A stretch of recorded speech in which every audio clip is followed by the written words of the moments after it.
Greetings and welcome to Channel OtherDoc. I am Jim, I use he, him pronouns, and this is our campaign of The Sprawl, a cyberpunk game by Hamish Cameron that is powered by the apocalypse.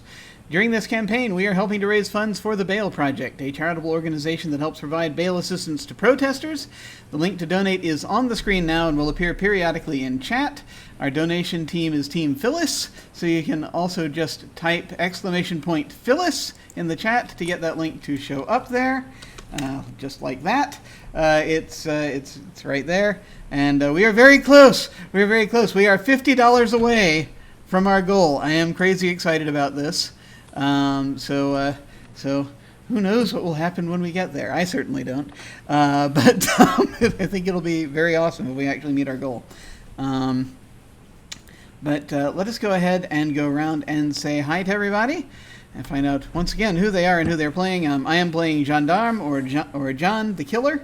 And let us go over to Anino. Hello. How's it going, everybody? My name is Anino. I use he, him pronouns. And for this campaign, I am playing Bill, who's the team's driver, who also uses he, him pronouns. And he's not happy these days. Poor Bill. And now let us head over to Sara. Hello. Hello, I am Sara. I use she, her pronouns mostly.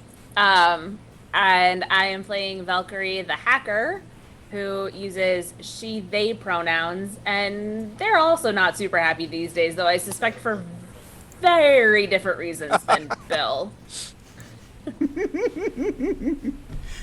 And now let us head down over to Beans. Hello. Hi, I am Beans. I use they, them pronouns, and I've been playing Mouse, the infiltrator, who also uses they, them pronouns. That's fine.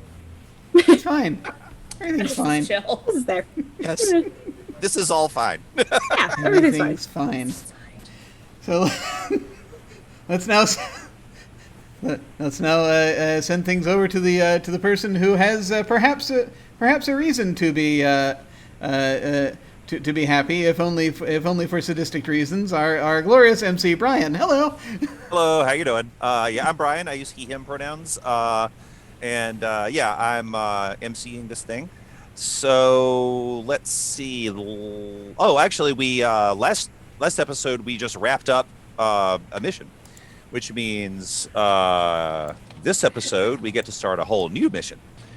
The mission that could have been one dice roll, a single die roll, could have resolved that whole situation. Utterly could have been. Then again, if it had been like a particularly bad die roll, who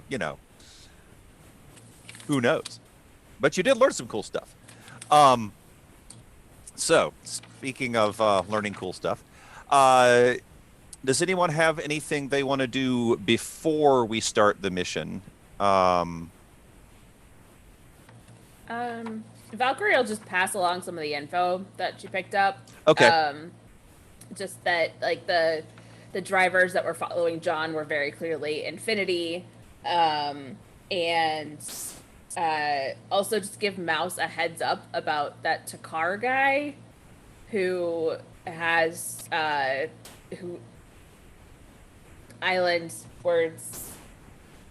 Who did we attack on the island? Who was that? That was Infinity. Infinity, thank you. The Polygon, yes, that's what my note says. Okay. That the file that Valkyrie found that was on Mouse, that somebody was like assigned to track Mouse down. It's wiped, but the Takar person, actually it's not wiped. It was replaced with images of Adrian. That's right. Oh yeah. That chaos. But anyway, so Mouse is no longer on their servers, but Takar had enough pictures of Mouse to possibly see through some of your disguises. So Valkyrie just gives you a quick heads up. Do I have a picture of Takar that I could send to them? Oh yeah, you do. Okay. I forward that along Okay. too. So like this is the guy that had the file on you in Infinity's database.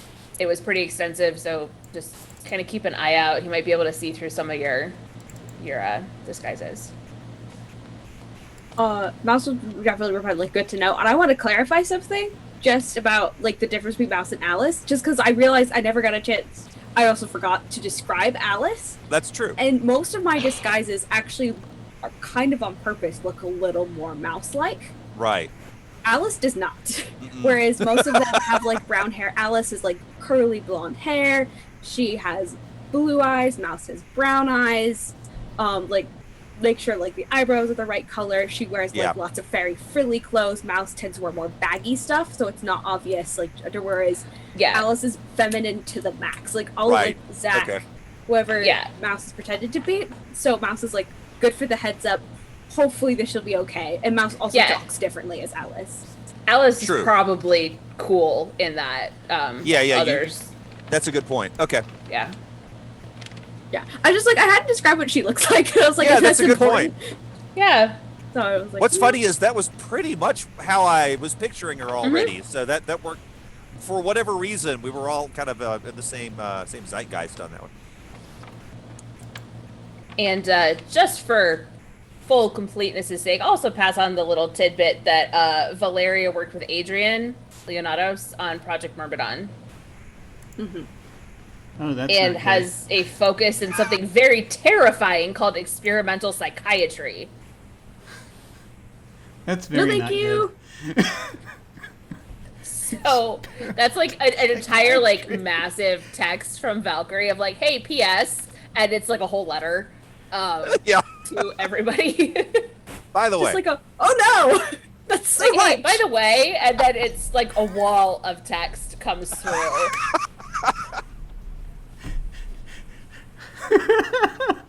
And then followed by like, sorry, that was a lot more than I thought it was when I started that sentence.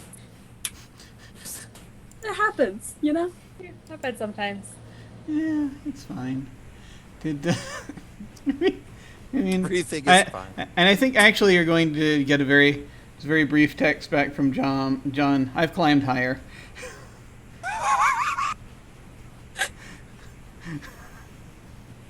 Mouse will be like, noted. Noted. Probably get like K from Bill. Okay, right, yeah. If that. Bill's not answering his text. Bill leaves Valkyrie on red. Yeah. Oh, that's it. You never get the check mark on like, no one's ever really seen. Ever since that mission, people have not seen Bill. Oh no. Except for maybe. But you hear stories. Oh my like, god. The only thing that you heard was that not long after the helicopter incident at Raven Sports, you see, he got into a little bit of a Twitter feud with one of the premier Carmageddon drivers, a guy that they just call Ultratex, who is basically like a long lost or like a descendant of legendary driver AJ Foyt, who's known as Supertex. So his great grandson is now Ultratex, and so they were feuding over badly representing their organization. Right. And so Bill responded by rolling up his Corolla to AJ Foyt's garage and firing his autocannon into it. And then you just see Bill cooler than all of us. Oh my god!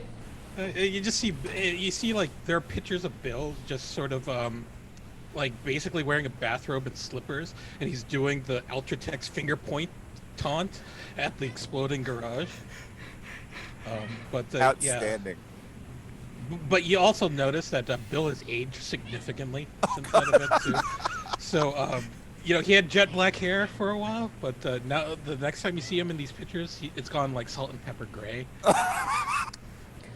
Been like 5 days, man.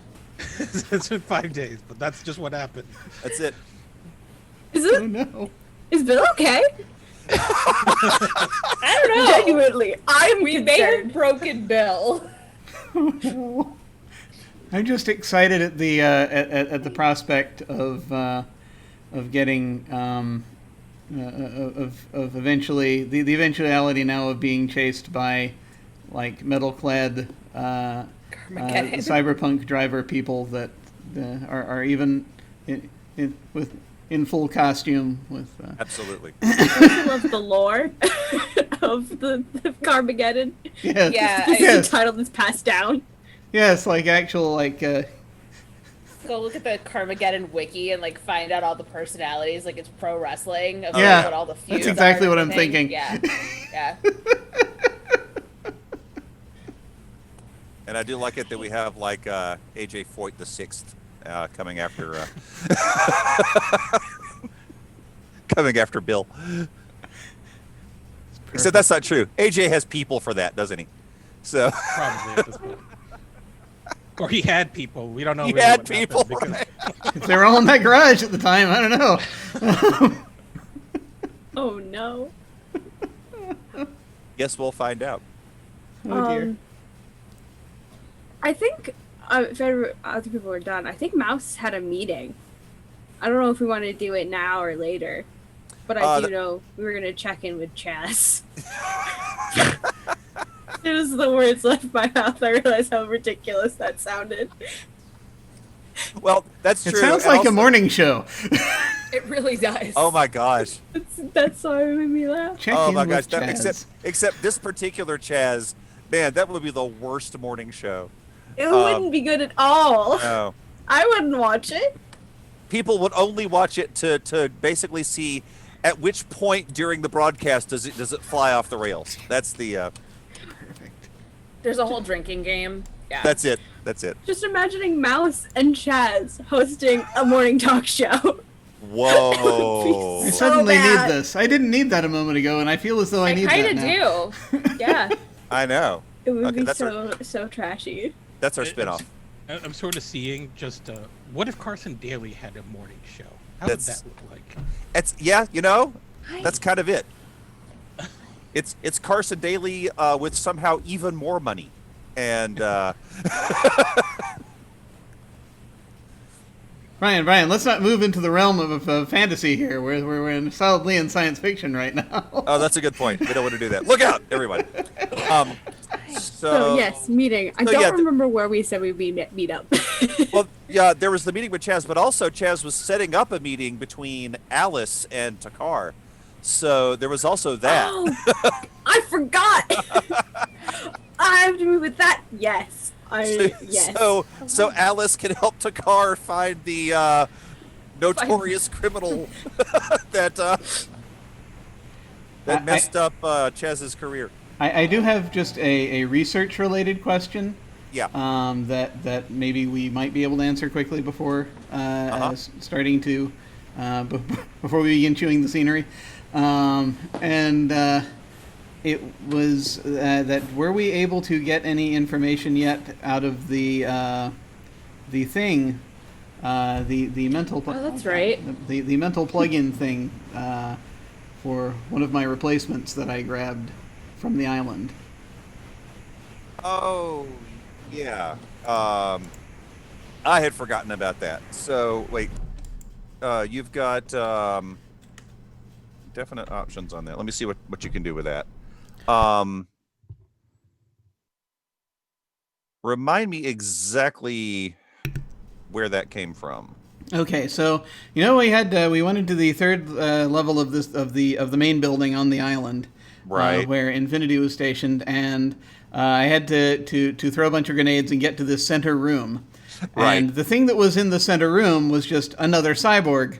Yeah. Which looks like sort of a newer version, moving faster than me. But he had been plugged into some kind of charging unit. And inside that charging unit, after I, sent him several floors down, was apparently there was a thing plugged into it that also goes into the brain or something that's meant to provide perhaps information. Yeah. Okay, right. And as I recall, you and Valkyrie were working on that. Okay. Yeah. So yes. First off, you're exactly right. That particular unit of the that charging station was in fact designed to transmit information into the thing being charged. Let's see. It does have some information stored within it, which I will have to get back to you on. Okay. But you can tell. You can. I mean, it's a basic upload unit, so that means like you do things similar to this. Like if you ever have to get like a firmware upgrade or something along those lines, it would be those. That would be the sort of thing that would plug it in.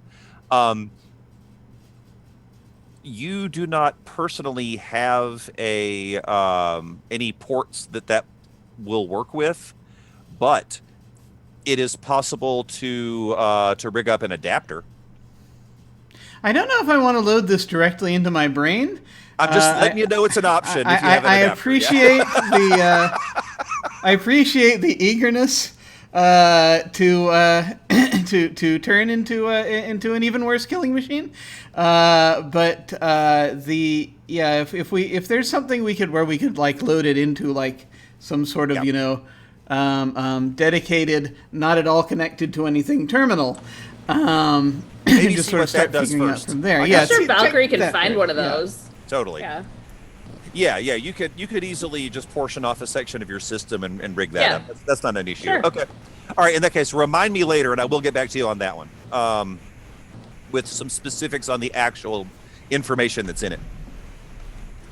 Okay, cool. Let's see. So yeah, we need to. Do we want to start the actual mission part and then do the meeting between Mouse and Takar, or do we want to do the meeting with Mouse and Takar first? Either one, or I guess I should say Alice and Takar.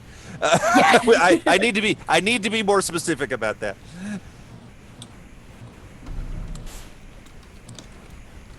Either one's fine. What was the other one? I'm sorry, I missed it. Oh, basically just like, do we want to do that before or after you get the mission? Gotcha.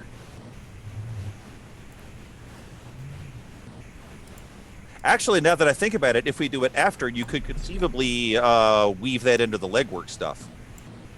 Yeah, we can do that second. We can do the other meeting. Because it's not impossible. You could actually get some relevant information out of this even. Yeah, let's do business first. Two birds, one stone. Oh, Gotcha. All right. Oh, folks. Yep. I just have to mention, it looks like we have just hit our goal. Yes! Woo! Thank you. Thank you. Thank you. Awesome. Do we want to push it up a bit? Is that something we can do, or are we? I think that's Anino that. That's Anino's job. We can push it up. Also, Anino, Anino's you were muted. muted. I said I'll go do that right now while Bill is checked out. Oh yeah, might as well. That's fair. Thank you all so much. Thank you. Thank you so much, guys. That is so cool. Excellent. Brilliant. Yay. And Very cool. let me see what's happening. I have no idea what my cat is doing, by the way. He was screaming at me, and so He's helping. he's just gonna He chill. looks like he wants to be in the show. So. He I was think totally, he does. He was totally waving at us earlier. Yeah. So. He was. Bap, bap, bap, bap.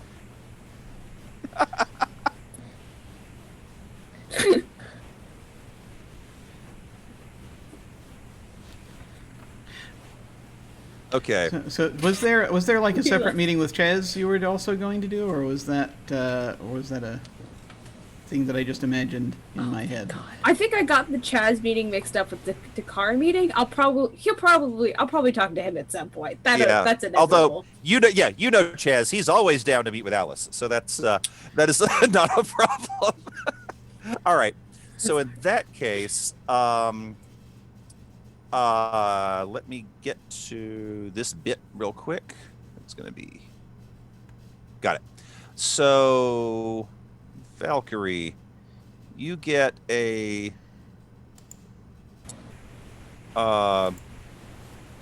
a message from your friend Shirani.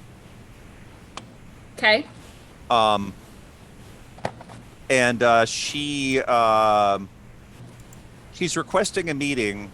She's asking you to provide the location. And she says, Oh, so she's not hacking my calendar this time? not this time. And she says, how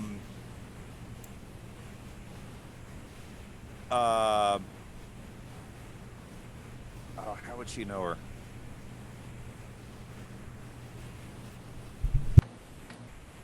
So, Mouse.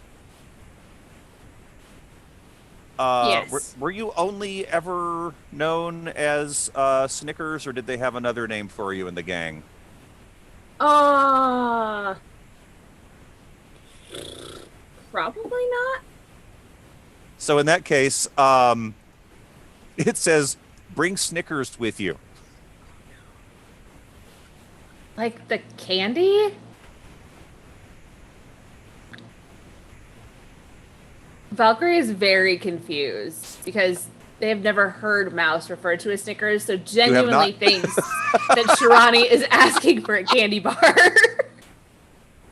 You can get It your just own. sends back question marks like, I mean, I could pick up candy. And it's dot dot Literally dot. sends that back. Like, I don't know what you're talking about. Ask your friends. Okay, sends a message off to group chat of, weird question. Potential job contact is asking for Snickers. Based on context, I'm assuming she does not mean the candy, in fact. Tried that route, didn't work. Y'all have any idea? Mouse will respond with, I'll bring them. I'll be there. Okay. Thumbs up emoji. So where do you set the meeting? I think there's like it would basically be like a hipster hot dog joint. Nice. Okay. Of just like, it's all they sell is hot dogs and french fries, and it's all kinds of various toppings and like different stuff on it, etc. Yeah.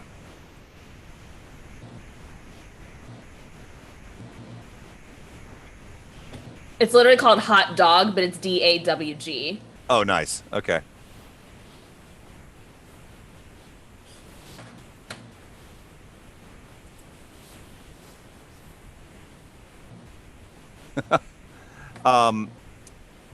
Gotcha. In that case, yeah. So you and Mouse arrive at Hot Dogs. It's singular hot dog. It is just a single dog. Important. Thank you. It's It just is. single. Hey, man, Single hot dog. you gotta get the branding right. Okay. No problem on that. All right. So you do, in fact, do that, and Shirani's already there. He has. She's ordered what's called on the menu the Hungry Nathan, and she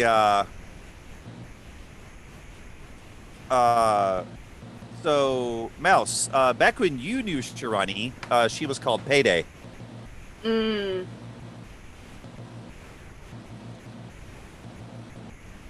she has a table in the corner already staked out. Valkyrie puts in an order for herself. I have not figured out the clever name of this, but it's got like pineapple salsa and other stuff on it. Oh man, yeah, we need to.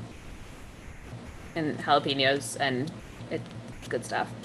We'll and we'll get the name extra later, French yeah. fries. Yeah, we'll figure out the name later, and then takes a little like plastic number card thing, and moves over to the Awesome. table. Mouse will get the not so chili dog. It's just chili dog, but it's like vegan chili, and like the hot dog, it's still a normal hot dog. For whatever reason, the chili is vegan. I love that. That's good. It's dichotomy on a plate. Yep. Mm-hmm. Okay. And Mouse, as you approach the table, Payday just says, "Hey." Hey. Oh, your Snickers. That was okay. If I'd realized you two were running together, I would have brought you in on this earlier. Yeah, I didn't know you were part of this. How you been? Not so bad. Nice trick on the logo a while back. Yeah, I hadn't used it in a while, and I thought, give you all some publicity. Well, it worked, and here we are again. Valkyrie is just making the most confused faces. Because she knows Sharani as a fellow Tortoise employee. Yeah. And so this is like, thank God the French fries come out first, because this just starts like stress eating fries. Got something to do, right? Mouse will look at Spicy Valkyrie. ketchup. It's like we were in a gang for a while. Some of us still are. It still does its thing, but I've done some other stuff. I'll still pop in if they need me for some big stuff, but Okay. we're mostly gone our separate ways. The original, I guess. Got it. Well, turns out we do need you. What's up? We picked up a contract that, well, our specialists in this area are unequipped to handle. Mm-hmm. And this is going to be similar to, and Valkyrie, at this point she's talking to you. This is similar to the thing that got you on my radar to begin with. This time, the target's a little more high profile, though. Sharani gave us the arcology job, right? Yeah, but the thing that got you, the thing that attracted her attention to you was the kidnapping the scientist. Right. So, another personal liberation, higher profile situation? Yeah, the target is cooperative. The getting them to go with you is not going to be the problem. Generally isn't. So where are we going? Well, that is unfortunately a really good question, but I can tell you who you're going after. But it's going to be a two-part job. She says, how up are you on the synthetic entertainment industry?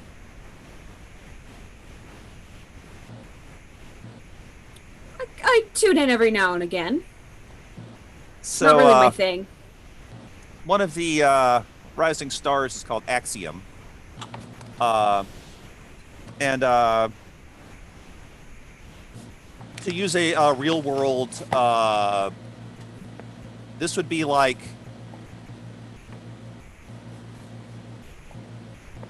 I mean, this is someone with a significant amount of followers and cred. So first off, everyone's Is this heard Justin of Bieber? It's not Bieber level. It's more like if you were going after, I don't know, Dua Lipa. Okay. Yeah. So you know, definitely someone with fans and you know, song sales in the millions. But we're not talking like, you know, Justin Bieber level or there yet. And she says she's in a not Axiom's pronouns are in fact they them. And so she says they're in a contract they do not want to be in. And given the fact that they are, for all intents and purposes, immortal, this is going to be a really difficult contract for them to get out of under normal means. Axiom's really, really smart, but it turns out they neglected to read some of the fine print. Gotcha. So, in order to get out of this, they need their core, which is, as I understand it, the thing that Daydream is holding them hostage with.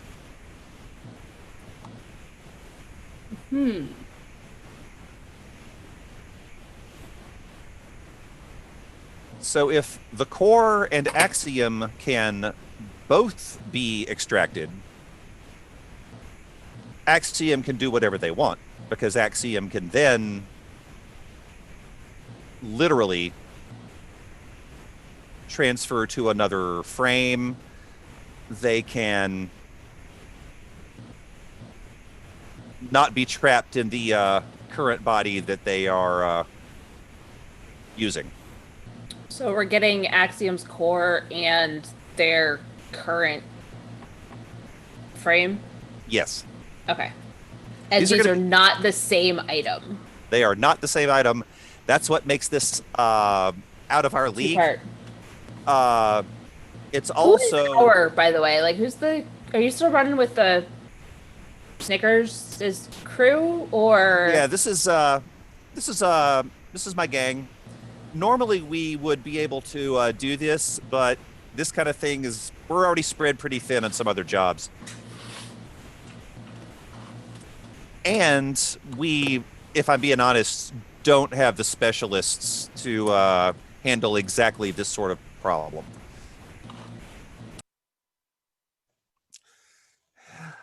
So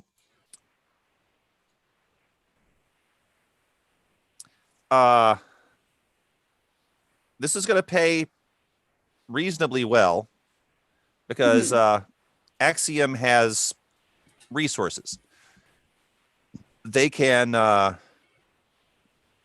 definitely assist you both financially, and it's never a bad idea to have a super famous AI on your side.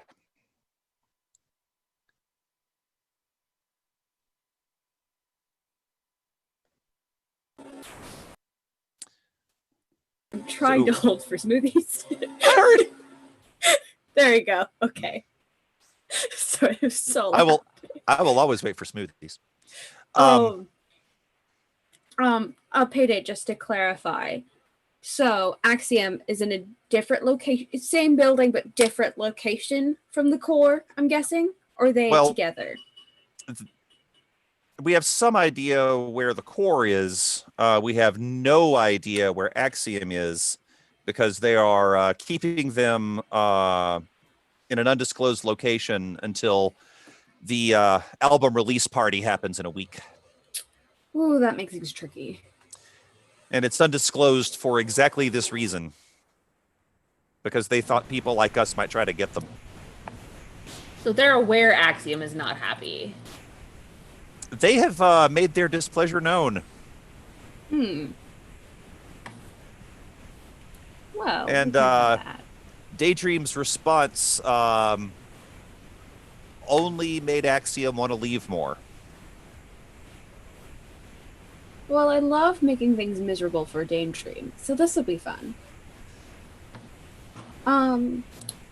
Other thing, is there a timeline on this? How soon do they want Axiom out? Before, I'm assuming before the party.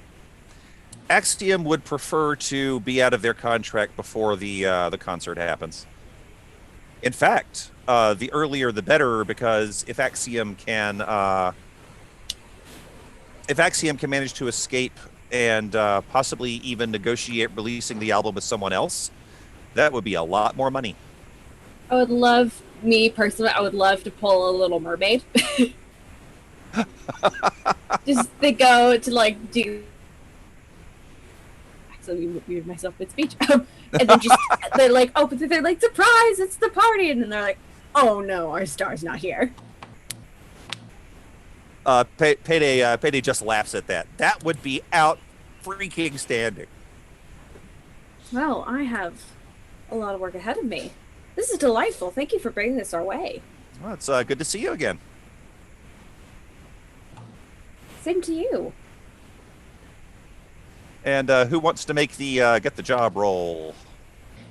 It is the Hawaii Fido Yes, that Valkyrie has with the pineapple and that the is jalapenos. so much better than what I was trying to come with. I was going down the completely wrong route. That's the one. Took me forever to get that. Okay. That is it. Thank you. All That was right. incredible. Nino's just like down for the count there. Sorry, I was thinking back to Yeah. that campaign from last year. Yeah. We have a little bit of a history with Hawaii Five-0 references on this Oh channel. my. That's hilarious. I think I missed that one. I'm going to have to go back. Bad streets. You know, I saw part of that. Okay, let's get in. That was a hilarious campaign. All right, so to remind you, the get the job roll is an edge roll. So I'd recommend anyone with, better than average edge. I have a +1 to edge. I also have a +1 to edge. I don't think anyone has more than a +1. I think we established that. So honestly, either of you could do it, and it would be the same chance. So Valkyrie was rolling shit last game, so I vote that I'm not the one to do this. Fair enough. So bad. So I can. Okay. I will do the thing. That is an outstanding roll. Okay, so you got an 11. I can, yeah. And let me get over to the list. That means you get to choose 3 from the list below. So let me give you that list. Double heckin', yeah. And everyone can look at that in the chat. And for those of you who do not have access to the chat, which would be literally all of our viewers, I will tell you what they are deciding from. So when you do get the job roll, except I screwed up and said choose one from the list below, but I think you can. Yeah. No, he we must abide by the chat. The forms must be obeyed. So the list is when you do get the job roll, they have made an excellent roll, and that roll is an 11. So you get to choose the employer provides useful information, the employer provides useful assets, the job pays well, the meeting doesn't attract attention, and the employer is identifiable. So you get to choose 3 of these things, which means you, in some manner, are going to start off. Well, either you'll start off with a leg up, or you will ensure that you wrap up with a bonus at the end, depending on what you choose. I'm thinking gear might be helpful Okay. for this because we got nothing. We got a lot of hard maybes. Like they might be here. Yeah, They that's a might good have point. this. Yeah, this is a significant amount of unknowns. You are not wrong. Mm-hmm. So I feel like having some stuff is going to be helpful.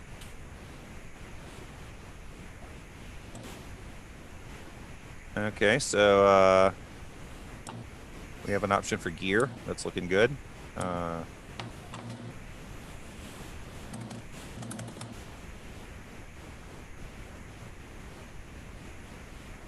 I'm guessing we probably don't want more attention than we need.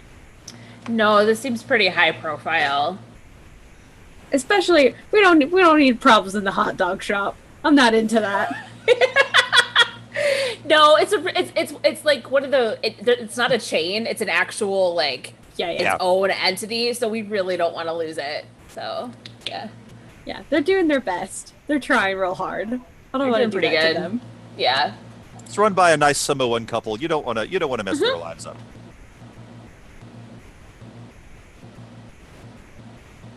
Um. All right, let me get over here. All right, so let's see, just to make sure. Right now, we've got gear. And doesn't attract attention. Yep. And if everyone agrees with those, then you got one more to choose.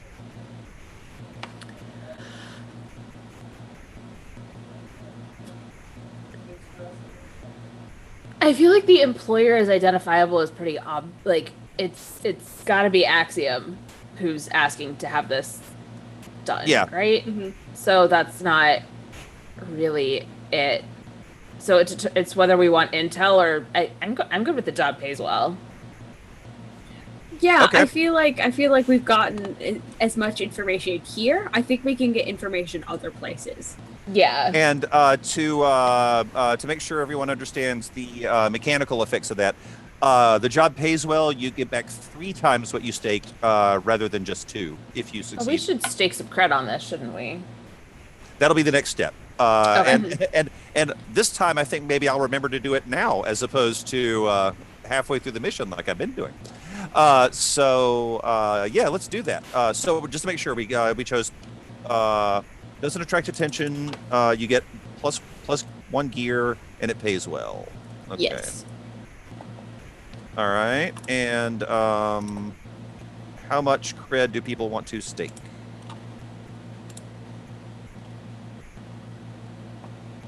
It's 1 to 3, isn't it? Yeah.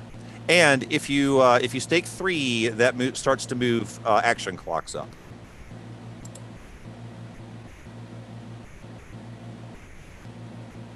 For example, the first person to stake 3 will bump the legwork clock from noon to 1500. And then if another person stakes 3, the actual action clock goes up a tick, and then they just alternate between them. So if everyone chooses 3, both clocks will begin at 1800.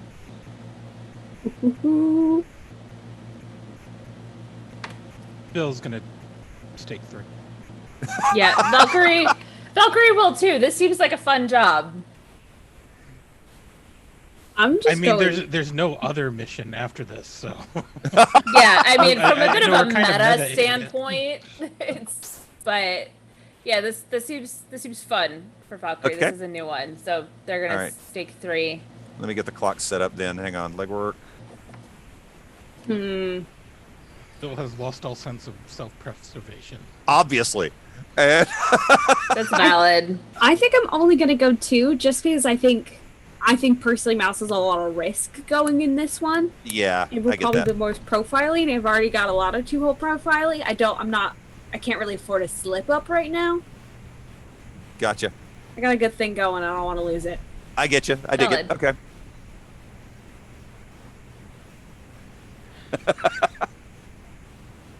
John's in the middle of another existential crisis, so he's going to only wager 2. Gotcha. Yet another existential crisis. Yes. Poor John. He's trying to get like pieces of a personality that seem to be forming. I and know. He's like, where is this coming from? If John actually knew his middle name, he might discover that it's existential crisis. Yeah, well, there we go. Rolls off the tongue. Heck of a problem getting it on birth certificates. You have to, if you go down, Yeah, you it's- actually have to get the full certificate to get the whole thing on it. It is, otherwise, yeah, it's a- 'cause it doesn't all fit on the little card. That's true. You gotta. It's just becomes EC as your middle Yeah, initials. yeah. Okay. I think I might start changing my name to that. I like that. All right. So, all right. So, legwork and action clocks are going to each begin at 1500. Let me look up exactly what that is going to do. Now, the good news is that 1500 is not a whole lot different from noon, honestly, but it is next door to the thing that starts to make stuff harder. So, basically, that means the team is making some noise but have yet to draw undue attention as far as the legwork clock goes. So people in the know, people that know what to look for, people with their ear to the street, are aware that something's happening around either Daydream or Axiom or something along those lines. It's kind of the same way that, all of you hear about jobs. Just every now and then your word on the street is, well, right now you're creating that word on the street.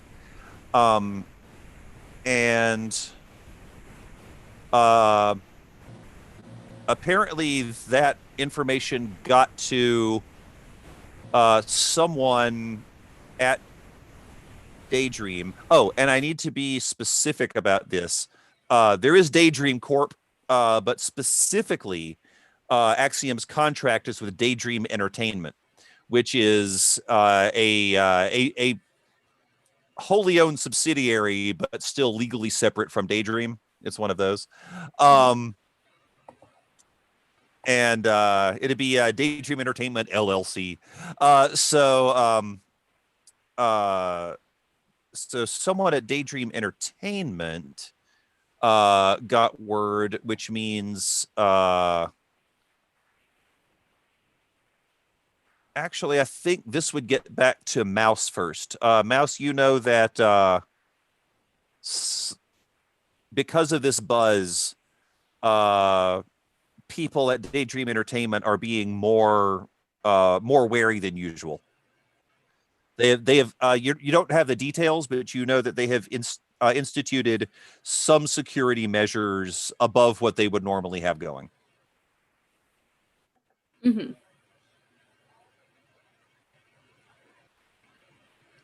And let's see, we did the staking, we did everything else. Do we want to take a break before we get into legwork? Sure, we can. Okay, why don't we do that? We'll take a quick break, and then we'll come back and just jump right into legwork. Cool.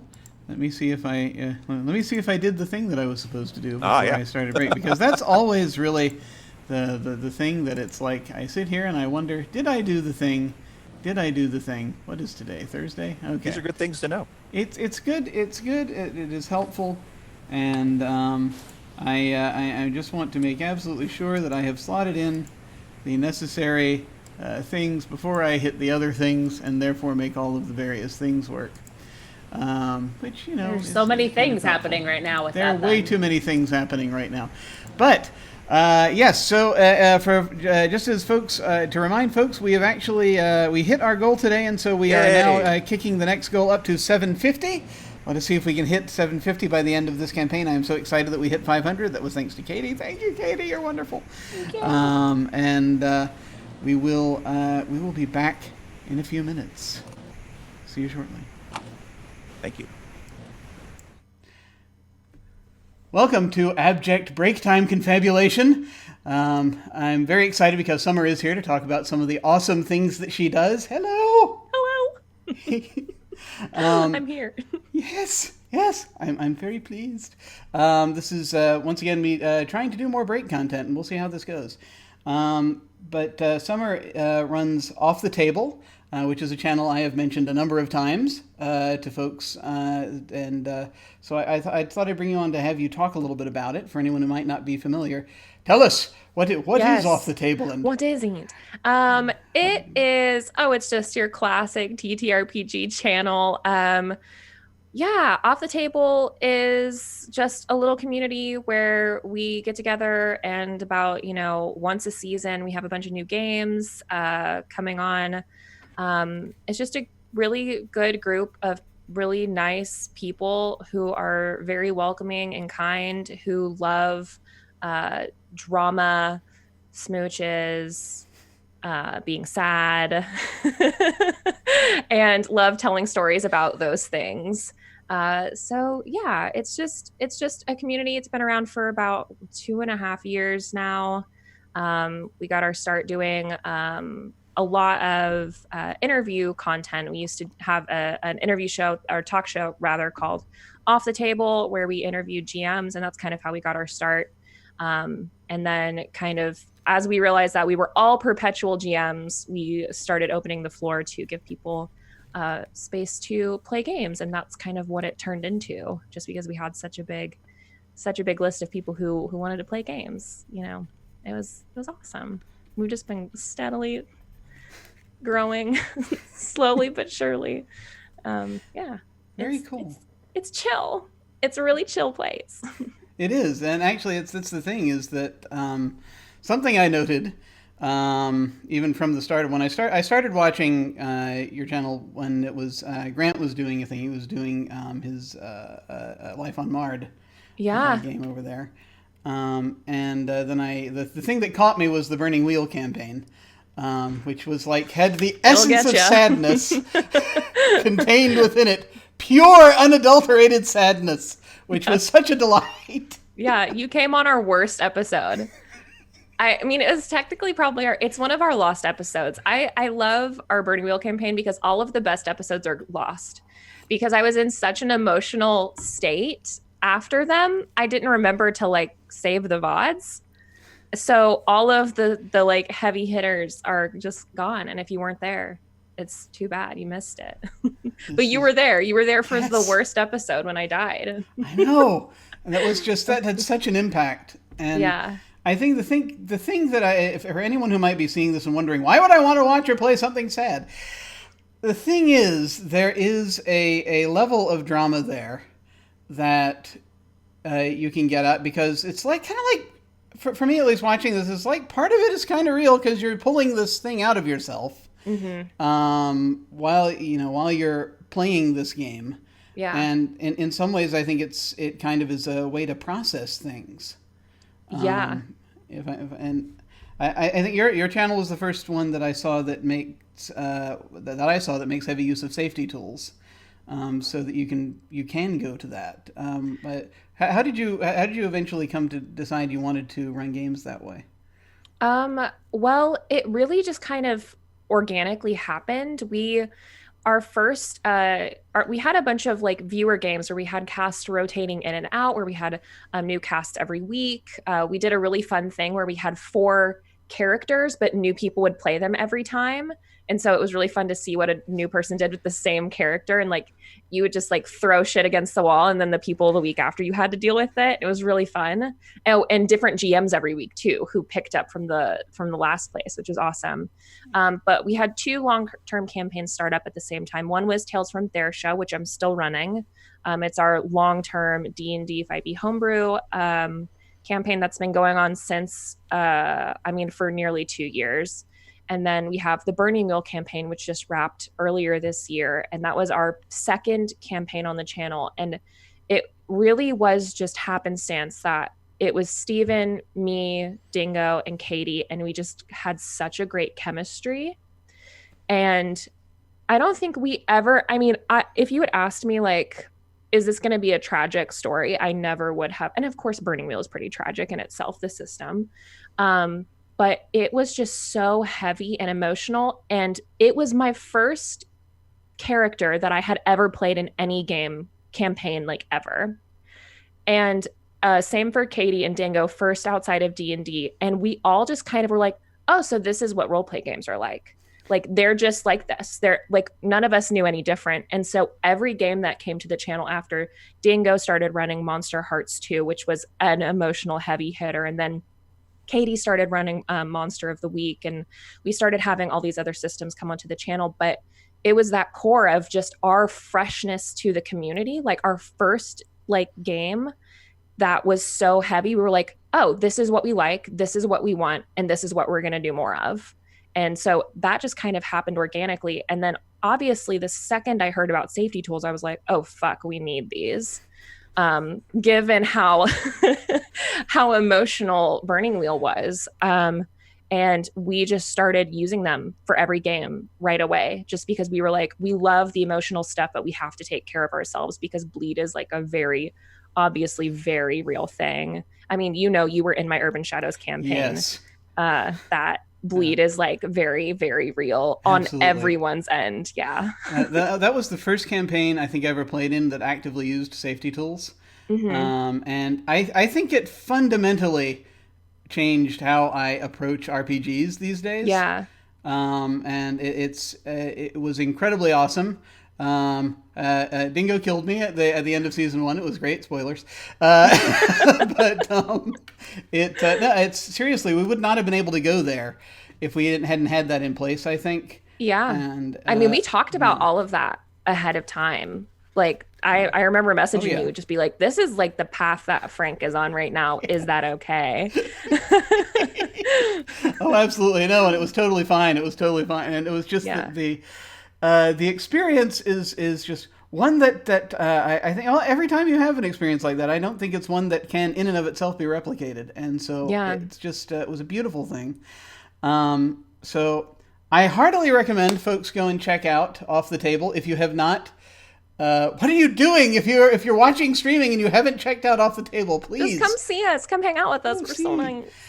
It's at off_the_table on Twitch. Was there any other things you wanted to leave us with here, or contacts or anything like that? If you just want to follow off_the_table on Twitch and Twitter, that's where you can find out everything that we've got going on. Obviously, I don't know when this is airing, but we have a bunch of new games that are coming to the channel here in the next couple of weeks. So it's a perfect time to get in, ground floor. You don't need any backstory. You can jump in at the beginning of all these awesome stories that are about to come up. So yeah, just follow those places. It's a good time. We promise to deliver on the drama. We promise, and probably being sad. And probably kissing. Lots of kissing and romance. Believe it. Go check that out. Yes. Please come see us. We'd love to have you.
We have returned.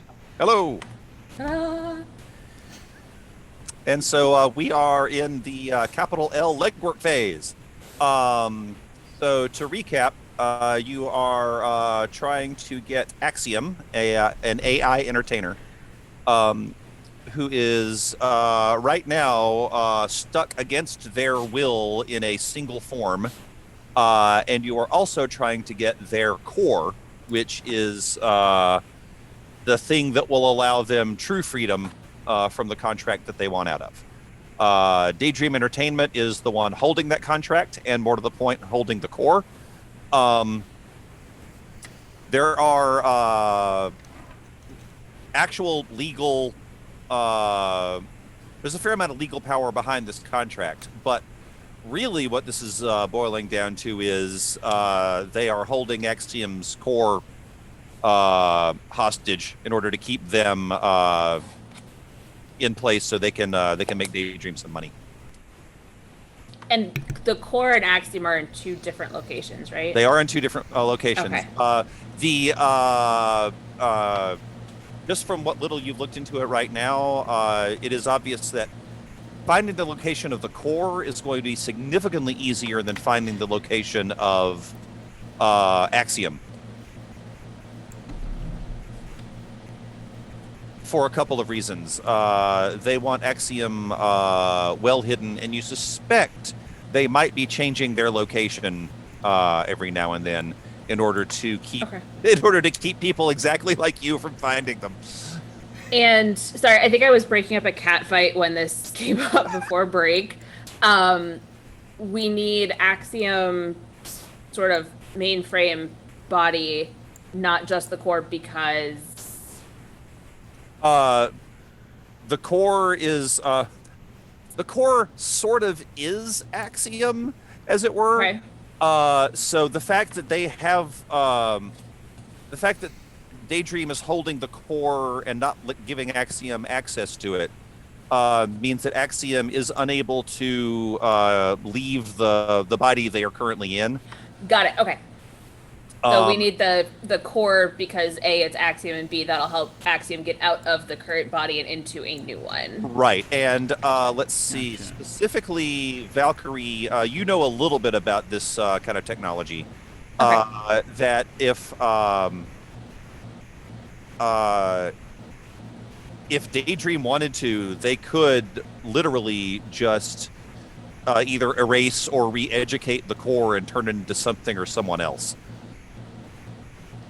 Super ethical. Yeah. Cool. And that is the implicit threat here. Okay. Cool. Love that. Yeah. So yeah, let's go steal ourselves a pop star.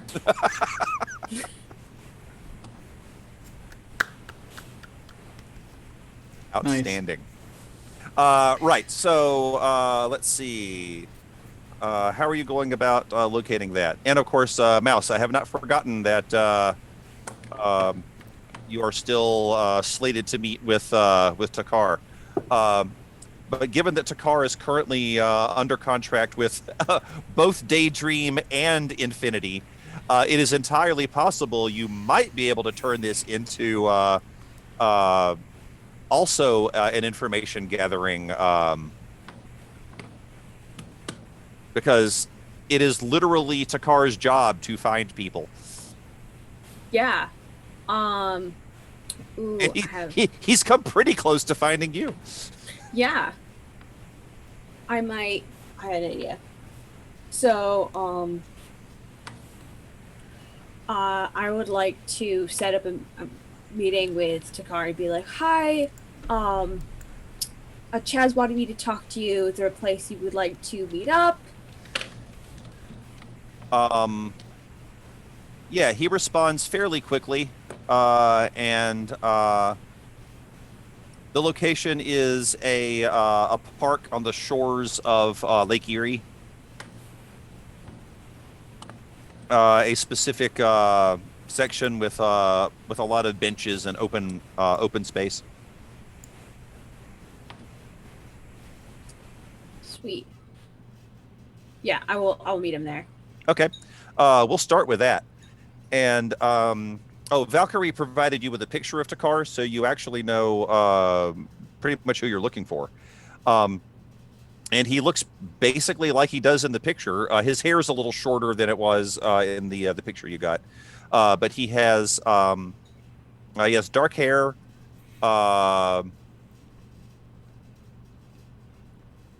dark skin, but he also has a mustache. Actually, it's more of a goatee. It's a mustache goatee combination. And other than that, is startlingly clean shaven.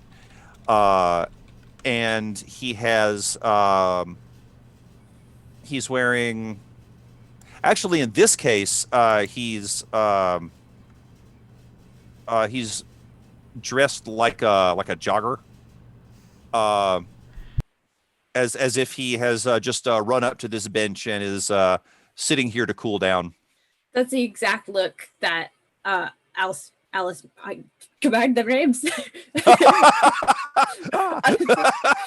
Alice Mouse was going for. Oh, that's like hilarious. That's like even a better. pink jogging suit, basically. Awesome, because that is very Alice. Ponytail.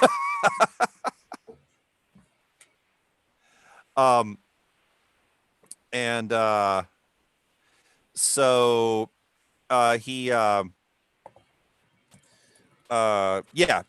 sitting on the bench, and as you approach, he says, Alice? Hi. So, Hi, it's nice to meet you. You too. Chaz says you can help me out? Yeah.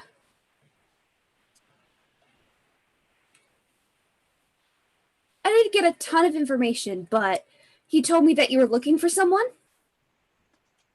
Yeah. Street name Mouse. They are really good. I'm having trouble nailing down a location. That makes it tricky. I've been following their trail at least. Mm-hmm. I'm starting hard to keep straight face, and I keep looking at Sara. Sorry. I was like doing the same thing. I was like, serious, I can't do it. I love it. Well, where have you been looking? He gives you a list of places, all of which are no kidding places you've been. One place he does not list though is Phyllis's house. Thank you for the raid. Yes, thank you. Hey, hey, how's it going? Hello, Raiders. And he gives you, but I mean, he does list. Let's see, specifically. The only two places that he doesn't list are, interestingly enough, that arcology that is actually owned by Daydream, and he doesn't list Phyllis's house or anywhere near it. But he does have he mentions the Polygon for sure. And he has definitely pieced together that you were at that scientist extraction. And then for that matter, he actually lists a couple of things that you did earlier than that because they didn't happen in our game, we don't know what they are. But he's been very good at following your trail. He's has yet to do a very good job of predicting where you're going to be. That does make it tricky. Well, I have heard that there's a group working in it's called the Alley. It's not really an alley, but it's like an online forum where a lot of like different criminal organizations meet up in. So it might be something like that. You have access to this? Alice will just be like, "Oh, no, it's only a rumor." Well, it's something to go on. So, how do you know Chaz? Oh, we used to spend a lot of time together.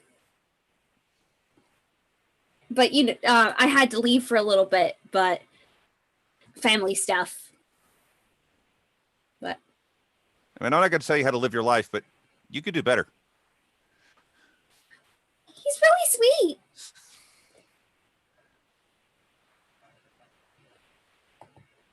But I don't know. Just kind of like play with like the string on the hoodie, like wrapping it around her finger. Were you around when Mouse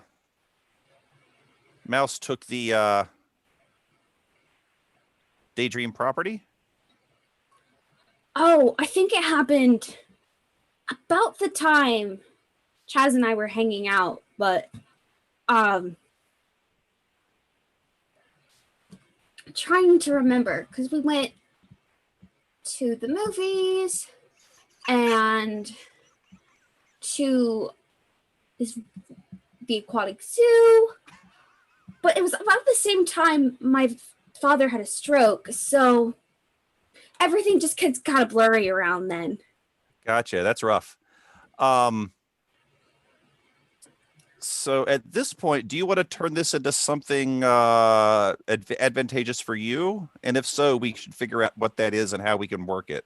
Yeah. So at the same time, but I did hear that there were some people going around Daydream who might be causing some trouble maybe in the entertainment. But I want to, so it might be important for Chaz if we figure out a little bit more. Shoot, I had a plan and I don't remember what it was. I got distracted in the role play trying to BS my way through this conversation. I forgot my plan. That is officially outstanding. What?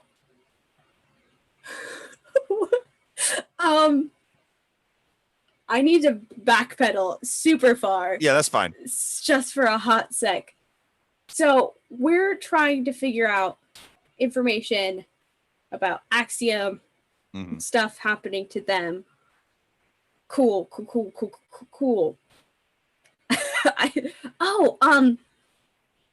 Got it. There's this pop star, Axel or something. Axiom? I don't know much about them. That's the one. And I heard there was a group from the alley who might be going after them, but no one really knows much about them. This is not the I wanted to go. Shoot, I had a plan. And it disappeared. Oh no. I'll look up some information. I'm gonna text Valkyrie. Even better.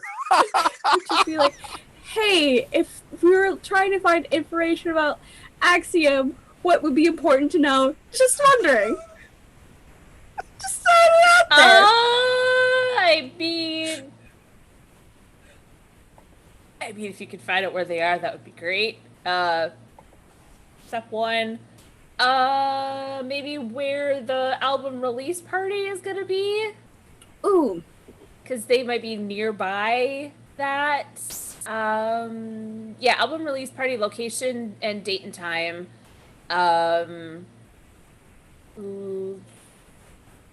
If you could figure out last person to see them, we can backtrack. We can kind of reverse engineer that. And I, Sarah, am curious. What kind of music does Axiom do? It is, let's think about that. It's, it's... Are we talking like K-pop or Taylor Swift or Dua Lipa? Like, much closer to K-pop. Yeah. Okay. It'd be like K-pop, and at this point, probably was sort of like a retro EDM influence. Okay. I don't know what to do with that information. I just kind of wanted it. Yeah. It's so, good to know. Yeah. Also, we haven't described what Axiom looks like. We need to figure that out. But that'll yeah. I'm sure that's super easy to find. Like, we don't need to get that from the card. But yeah, album release party, date, time, and location. Last person to have seen them. And maybe if you can get any info on like who their handler is at Daydream. Got it. So like, oh, because I heard they're having this like release party this weekend, or next week, and I figure if we want things to look for Chaz, because I'm assuming he's paying well, that things will go well for us. So just information about that whole thing. It's not really my area of expertise. What is your area of expertise? I'm more of... I'm a really good makeup artist. And so, and I make really good cold brew.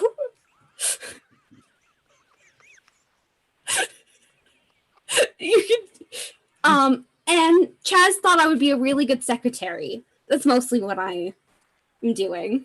So you're coordinating. Mm-hmm. Gotcha. Well, in that case, I can give you a little bit of information as to what I've found out. And you can report back to Chaz. That'll save me some time. And if you really think this thing with the entertainment group is related, I can look into it. Yeah. I've heard this mouse is pretty tricky, so... All right, tell you what then. This really feels like a research role because you're really just trying to find information that's out there. You're not assessing exactly. So, how's your mind score? That's a very good question. Currently, it's not so good. Oh no, -1. Oh, okay. So the research is not great, but we can still see what happens. Yeah. All right. So just to let you know, for research, what you do first is you ask a question, and then, whoops, I'll put that in the chat. And whatever happens, I'm going to answer the question. If you get a really good roll, you get extra intel. If you get a middling roll, you still get intel. If you do not get a good roll, I still answer the question, but then I get to make a move. And given this particular situation, that feels like the move is probably going to have to be Takar related somehow. So we'll get that in there. But right now, pick one of those questions to ask first. And if you get a really high roll, you get to ask a follow-up question. Okay, definitely where would I find Axiom? That makes sense. Okay. That's the question. All right, so that's the hot question.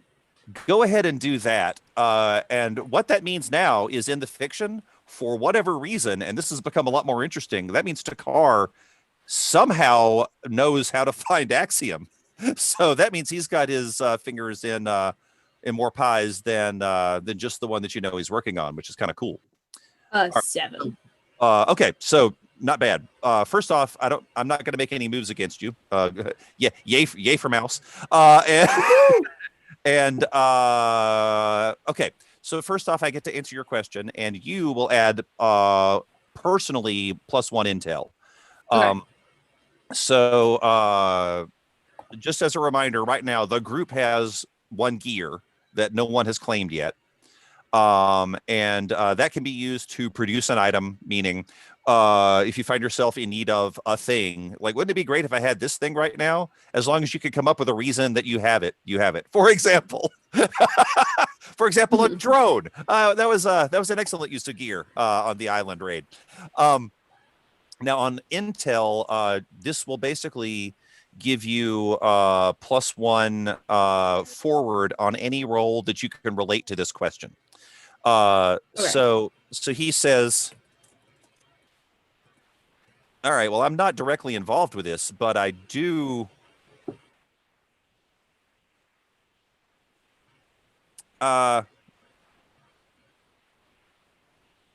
I know where they almost certainly have them. Really? Entertainment has a collection of safe houses. Mm-hmm. And the most likely one is going to be the one closest to the venue, so they don't have to take them too far when they do the actual release party. And he gives you an address. Mm-hmm. He also gives you 2 other addresses that are safe houses that he knows about, just in case they move Axiom. I'm like writing them down and sending them to Valkyrie at the same time. Nice. Through like a weird channel for sure. Yeah. Oh, definitely. Oh, also of important note that I did not mention at the beginning of the episode, Valkyrie has built a firewall around like all of our group stuff. Yes, Valkyrie has. Specifically to keep out because it's Infinity Logistics who's been like the thing kind of like poking at us the whole time via tech. So she has specifically built a firewall around all of our communications to keep that thing out so that we are safe from Infinity listening in. Yeah, you've learned enough about whatever that AI is to tailor a firewall. So it's going to have to try harder. Yep. Gotcha. And that actually is like what the message says that it runs into is just try harder. Try harder. That's delightful. Have you considered trying harder? Yeah. Let me give you some advice. You need to get good. So that's good to know. That makes sense. All right. So the good news is that for the remainder of this conversation with Takar, he still will not figure out who you actually are. Yeah, I'll like just seem really like just very flighty and just like super forgetful and just like... Though I like the fact that you gave him just enough of a glimpse into how Alice might be useful to keep him talking. That was perfect, because it got up to a point and he was like, why am I meeting with you? And then you like gave him something. It was like, oh, okay. I'm not gonna lie, I definitely blacked out for a hot second. Great. I left. Yeah, you just. I was like, what was my plan? Just sublimated. That's good. Just channeled Alice so perfectly in that moment. Absolutely. That's kind of what I was thinking. All right. Well, in that case, this meeting goes by for a bit longer. He does get some information from you, but nothing that's going to help him actually find Mouse. And let's see, who else has some legwork stuff they want to do, and in what manner? Valkyrie's just gonna do a little research on the addresses that Mouse sent them. Okay. Just to kind of get like maps, area, images. She's gonna start with Google Maps and Google Earth. Start with the easy stuff, yeah. Start with the super easy stuff that isn't gonna make me roll dice, I hope. And then they were so bad last time, y'all. There were some problems. Yeah. There was, it was making up for the first mission, I'm sure. So, just to get kind of a vibe for like these addresses of where the album release party and safe houses might. Sorry, I was like dealing with delivery stuff that's on its way, so I'm gonna have to bounce in a minute. But yeah, no problem. Did we get an address and did we get a date, time, and location for the release party? Oh, that is actually just public knowledge, so no problem. Okay. Yes, you do. We'll have to come up with a good venue name on that one, but yeah, okay. you know where and when for sure. Okay. Is there can I get a guest list? Oh, that's going to be, let me think. That'll be research. Okay. Research? Yeah. I don't suck at that. It'll be research because that's not particularly well protected. So yeah. And just like it was with Beans, when you will get the answer to this. The roll you get, or the number you get on the roll determines if you get a little extra information or if maybe something bad happens. So, so this will be mine. Oh my god! That's with a +2, everybody. That 5 is with a +2. With an actual +2. Okay, so that means I get to make a move. And I'm not sure if I'm going to go the obvious route and just bump a clock up. I don't think that doesn't make sense. I don't need to bump the clock up. We need to come up with a better move. I'll let you know in a minute. But right now, you get the guest list. Okay. And not only do you have the guest list, you have like the different tiers of the guest list. So okay, excellent. You've got the VIPs. You've got because there's a difference between the VIPs and then the people who were invited. And for that matter, what you don't have, and I'm not sure this would be important information for you anyway, would be anyone who bought a ticket for this, meaning they were not getting invited. Exactly. So you don't have that. You don't have that information, but you do have the VIP list is let's see. The VIP list is probably just a couple dozen people. Okay. And then there are a couple hundred invitees, most of whom are in either the music journalism or just music business. Okay. You've got some people from Raven that got invites. Because Raven is an entertainment division. Right. And you've got but yeah, you've got like big name journalists and bloggers that you would recognize. Okay. I have some recommendations for things to look for if you run out of ideas. Yeah, I have a couple of ideas. This is not something I want to do right now. I'm gonna throw it out there to the group as a potential idea. A real bad one. Those are the best kind. I don't know what to do with this. It just came to me. What do you all think would happen if we stole the album too?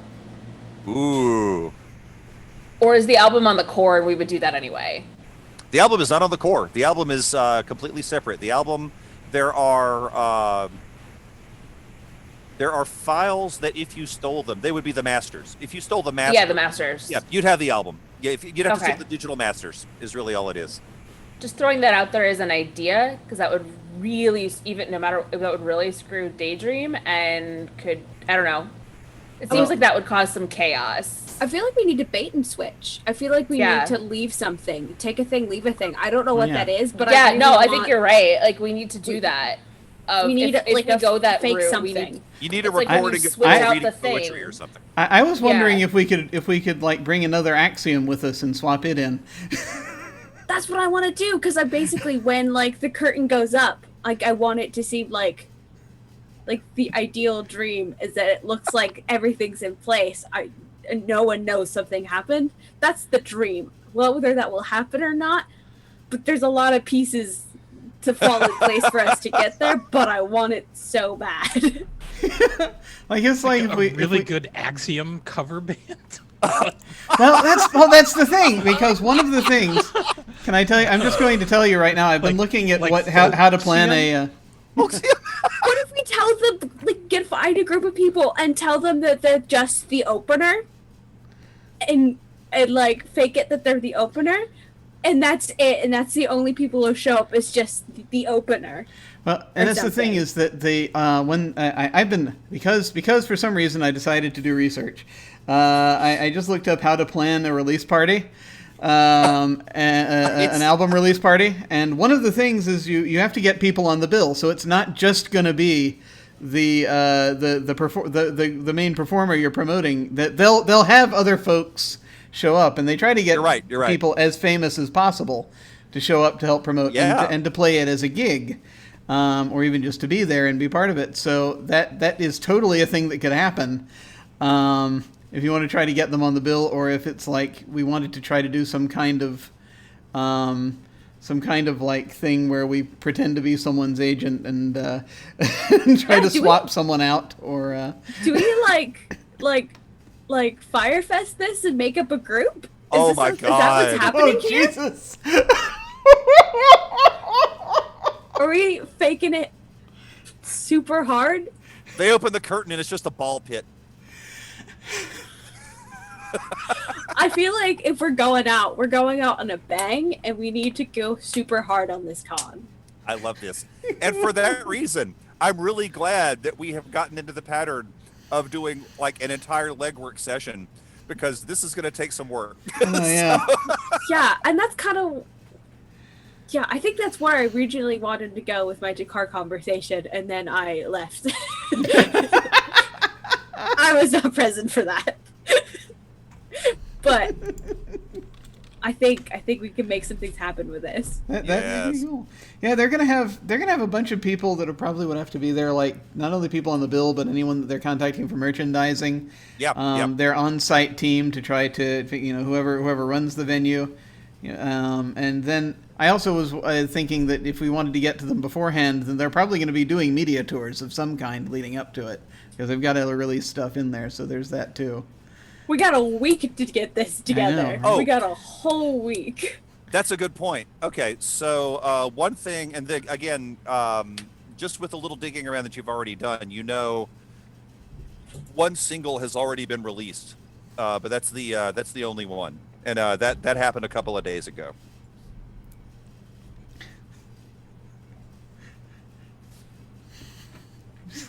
Folksium. I just love that. I am so pleased you came up with that. Also,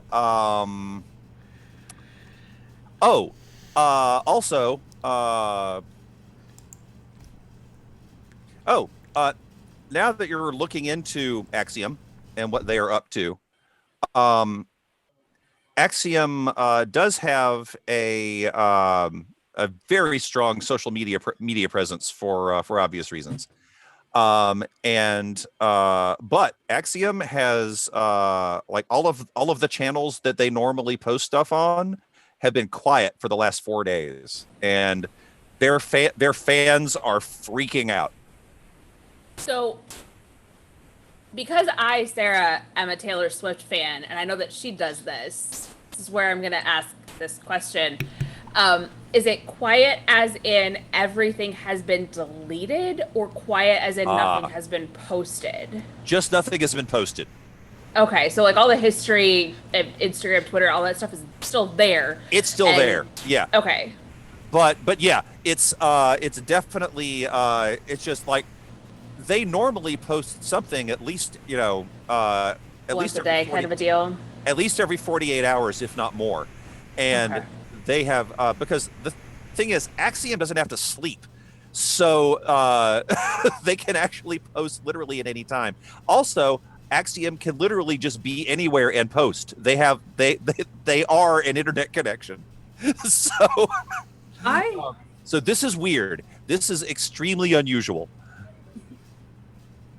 Right. I have thoughts. People could jump in first if there's something else we want to do, but I have an idea. Because then the question is, how did Sharani know about this to begin with? Did Axiom reach out personally, and how could that happen? And so, the impression that you got from the meeting was that Axiom did reach out. You don't know if Axiom reached out to Sharani specifically, or to the gang, or to some fixer that got in touch with the gang. You're not sure. But you know that that Axiom definitely fairly recently sent out a call for help in the basically in the dark web, just in the underground channels. Okay, so I think I would like to get in contact with Sharani. Okay. And see if she could get a message to Axiom and just tell Axiom to act natural. Okay, and we don't need to play that out. Yeah, you can literally just text that again through the proper secure channels. Oh my God, I bet gang chat's still operative. You can just use that. She sends you an acknowledgement. The the nature of the acknowledgement is message received. I'll do what I can. And then maybe act natural, and then follow up with Ooh, I'm trying to think of a Cody way to say this. Oh,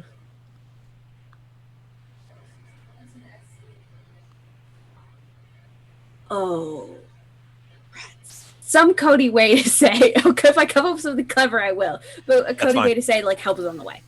Gotcha. Okay. Yeah. Let her know help is on the way, but don't. I mean, let them know help is on the way, but don't let them know. Right.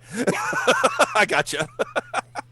Because if they act like nothing is wrong, then I think that'll like lower alarms, so it'll be easier for like people like, oh, not to expect anything. Makes sense. So let's see.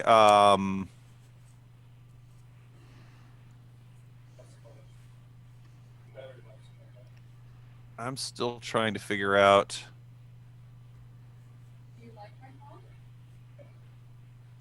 Got it. So Valkyrie.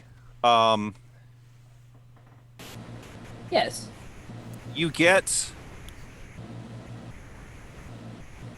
Your firewall is still in place, but you can tell that something's been trying to take it down. Did I or did I not say no visitors? It's a whole thing. There's a sign. But FYI, it's working. No soliciting, whatever. Unless you're a Girl Scout, we want Girl Scout cookies here, but otherwise, piss off. Yeah, come on in. Yeah. Okay, but I can tell that something's trying. Yeah, it's trying, and it is in fact trying like harder. Yeah, it apparently it took the message to heart. But right now it's holding. Okay. So Infinity is trying to get in. We're trying to steal a pop star from Daydream. Raven Sports is probably aware of us at this point because of the whole helicopter electric boogaloo situation. Significantly. Yeah, this is totally fine. Cool. Everything is fine. Is there the guest list that I have? Mm-hmm. It's probably easier just to put us on it than to try and figure out who we can steal. Okay, that'll take some hacking, but you can do it. Yeah. Yeah, I don't know. I'm gonna hold off on that until we figure out actually what our plan is. All right. But that is probably the route we would go. Also, question: is this the kind of? We don't know where the core is yet. You do not yet know. Okay. Is the venue whose name I am working on? I promise. I'm trying to find something cool. In that case, I'll quit trying to come up with it. I'll come up with something for the venue. Is that venue a place that Valkyrie would need to be on site to do any of their work, or would they be able to do that remotely? You could definitely do it remotely because the whole point of that site is that it is wired for broadcast. Okay. And it is super wired for broadcast on all channels and all possible options. All right. So we have an idea. We don't know where Axiom is right now. We have an idea of where Axiom might be eventually. Can we pretend to be a punk band? Yes. We can pretend to be like the tour opener. Like we're one of the opening acts for Axiom on tour. That'd be great. But so we don't know where Axiom is right now. We have an idea of where they will be. Valkyrie is going to switch her attention to the core. Great. So she can find where that is. Okay. How do you want to try to find that? I am going to make the assumption that it is likely in a Daydream Entertainment facility. Absolutely, which does narrow it down. That helps. Yeah, that it's not like somewhere like in Lake Michigan. Which the facility might be in Lake Michigan. Who knows? It actually could be. Yeah, you've that's happened before. Yeah, you. But I would like to just kind of like general, without hacking into anything yet. This is rolling. Just low level, try and figure out like what, because entertainment probably has like a recording facility, storage, all of that stuff. Just see if I can get a general concept of like narrowing it down to a couple of buildings that this core is likely in. Absolutely. You've got it. You have both the core, since you're looking for the core and the album. Yeah. You have the. They could be in the same facility for obvious reasons. Okay. But you've got those. You have it narrowed down to like 4 locations. Because they will be in the area. They're not going to be in like some other city, or some other sprawl, some other So they're not like in Europe. Yeah. Okay. That's not a thing. Okay. Like in order of likelihood, the core is probably. Actually, interestingly enough, the core and the album are probably in the same place because both of them would be in the most secure location they have. So you've got that one at the top of your list, and it is literally it's they just call it the vault. It's a place that they just keep things that they don't want people to steal. Then now the vault, unlike the venue.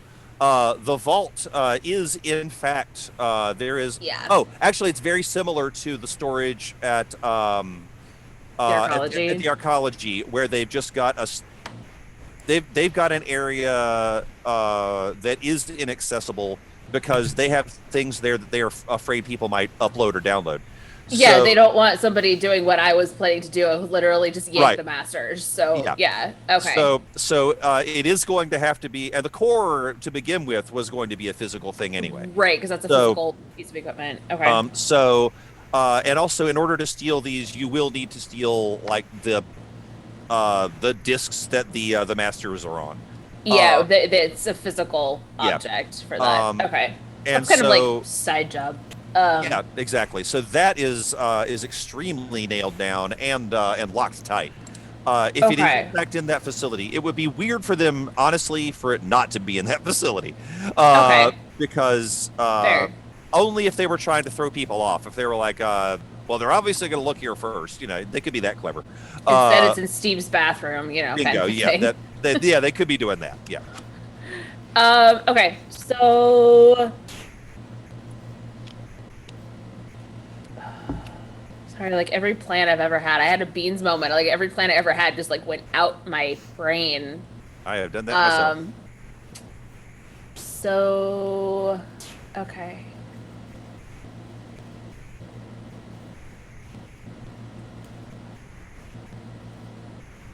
I don't know what I want to do. With any of that info. We know it's at the vault.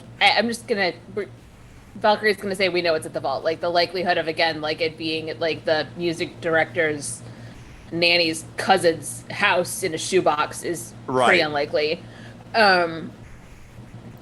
So what can I get into at the vault that is not gonna require me to be on site? You can't. Here I have the question. I figured it out. Can I get into personnel records and security access to be able to it's essentially that I would have the info to be able to clone us badges? That you can do because that information has to be stored company wide. So not a problem. You can do that. Also, who's providing security for this facility? Let's see. For this facility, it's strictly Daydream. Okay, so it's a similar Daydream guard people that were in the other thing. Okay. Because they don't trust any outsiders to guard this stuff. That's probably wise. Okay. Okay, yeah. I'm gonna try to again just lift the personnel records and access and security access so we can figure out whose badges we should clone to get as far in as possible. All right, let me get my matrix stuff up here so I know what we're talking about. And move my food out of the way for my post-its. Yeah, so I finally wrote down how all my character stuff works. So yeah, this will definitely be this will be your usual synth roll, console cowboy, and then right. So it'll be, and this will definitely be login to begin with, exactly. Then console cowboy, then compromise security, in order to get into. So it's going to be at least 3 rolls, possibly 4. Okay. And before I do that, I just want to make sure I know what all like my extra crap is because I've got stuff. Okay, so that's a +1 hold there.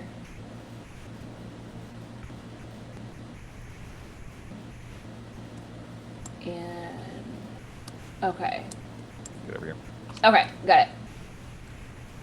So log in. So log in first. Hey, 13. That was a super good login roll. Okay. All right, let me make sure. That's going to be. Here we go. Okay, you're in clean. And you don't. Yeah, that's it. You don't have to worry about tracing or anything. You got in, and they don't know you're there. So, good start. All right. Do I get hold from that? We didn't Not play on for a this week, one. and I forgot how anything works. Yeah, the login is literally just how much noise you made pretending you're supposed to be there. And in this case, it was 0 noise. So excellent. Nice work. Console Cowboy. All right, and that's gonna be here. Also a 13. Well, dang. Now this one it'll be the 3 hold on that. Okay. And again, as a reminder, it's 3 blanket hold while you're in this system, so you don't have to. It's not specific. So. And you don't have anything to worry about right now, so let's hit compromised security, I guess. And compromised security is mined. Okay. It is mined, yes. Holy crap! Okay, I'll take the 12. Wow. So okay. That I get an additional +2 hold from that because of stuff. And you're not going to have to make another roll because manipulate systems would be the only other thing you might need to roll. But in this case, the compromised security will take care of that. Okay. However, you know what? Never mind. If you want to go ahead and do a manipulate systems roll to do anything other than pull the information you're looking for, you can go ahead and do that. Okay. I don't know what I want to do. I know I want to yank the info I'm looking for. I don't know if there's anything I want to manipulate. Maybe not. Yeah, because right now, this is literally just copying some information. So and you have a ton of hold on this, which is good. So 5. And more to the point. Oh, and do you get extra from the compromised security? I got where the hell did compromised security go? One of your moves gives you extra hold, doesn't it? One of my moves and one of my programs does. Hang on. So don't forget about all that. Compromised security. Oh, holy crap. Okay, so I have +3 hold from Console Cowboy and 5 from compromised security. Wow. Okay, so here's the thing then. That's a lot. Okay. Basically you got in even deeper than you thought you would. Meaning that you could see the doorway to the security system for the building you want to get into. You're not in yet, but you'll get a +1 forward when you try to compromise that security. So when we're on site trying to compromise that security, okay. When you're trying to get in, because some of the building is connected, and you can basically get into those bits. They don't give you anything like that you really want to use right now, but you can remotely hack into the security system on that building. So you've got a lot of hold you're probably not going to use. Hang on, I am wrong about this. You're in a database. You can use some of that hold for pay data if you have anything left over. So we'll talk later if you need to use it. I have 8 hold. I imagine I'm gonna have something left over. That is absurd. Okay, so wow. Okay, so what I was looking for before that happened was again like personnel records and who would have high enough access to get us to that. Yeah. The location of definitely the core. Masters kind of a bonus. And also in a way that's not like, hi, I am going straight for your core and your album masters. This Exactly. is not suspicious at all. Yeah, very good like point. if it's only one person who has it, we don't want to clone their stuff Yeah. like we did with the archaeology. We want to do that again. So, Bingo. again, just like who would get us there and also not draw attention to the fact that they were going there. Right. Okay, so you have a list of people with the access that you need. Okay, cool. You have enough hold in this where you could actually fabricate other identities that would last long enough to be useful in this mission. If you wanted to do that. I mean, sure. So, like, fake people who work there? Basically just yeah. put pictures of whatever any of you want to look like on some things. Sure. And list it that way. Because like you said, you have 8 hold. If you spent like 4 of that hold, you could, like, they won't last long, but you don't need them to. No, they only last like a week. Yeah. Basically, yeah. And even technically, no one's going to challenge them until you try to use them. So you can go ahead and have them in the system and pretend that they were in the system for, some number of years or whatever. Yeah, so I'd like to Yeah. do that to get definitely Mouse. I'll get whatever identity Mouse wants from them in there. I feel like John is possibly a good person to have in there. Honestly, with the amount of hold you've got, you could do it for all 4 of you. Let's do it for all 4 of us. There's no reason not to. Yeah, and also, like, not just fabricate identities in there, but, like, also generate, like, payroll records, building entrance and exits, so, like, it looks, so that if somebody does start, like, being like, hey, you with the bright pink hair, I've never seen you around here before, then there's record in the system of and that. Tell you what, in order to be that detailed and that convincing, let's call it 5 hold. Which still leaves you with 3. Yeah. But yeah, I mean, honestly, with that string of rolls, that just means that you own this system right now. Yes. So nice work. Yeah, so we all have IDs in there with pictures. There's payroll records going back at least 6 months for each one of us, and building badge swipes, kind of a thing. Nice. Yep. All right. Well, mission accomplished on that part. So that's done. Getting in is not going to be the problem. No, I would also with some remaining hold that I have in there, because Becky is useless, so we're not going to go back to her. Becky. And get blueprints, like actual blueprints of the building, so that we can know where these rooms are. Yeah, not a problem. That is. Spend 1 more hold on that. Yeah, sure. Because that is, that is protected information, but it's not that hard to get once you're in here at this level. Okay, cool. So, what you've got is basically the maintenance map, but everything is clearly labeled, and you know like what's on which floor and how to get to places. Man, if all places could keep this detailed records, that'd be really great. It'd be really nice, wouldn't it? It's just the little labels, it does so much for you. But yeah, so I'll pass that information along to everybody that, hey, if we want to, we have fake IDs that will hold up to get into the building to steal the core and also the masters if we wanted to go that route. Again, if we just wanted to sow some extreme chaos. Not really the mission, but chaos there. And also that we will be able to plot a route to and out of that. Yeah.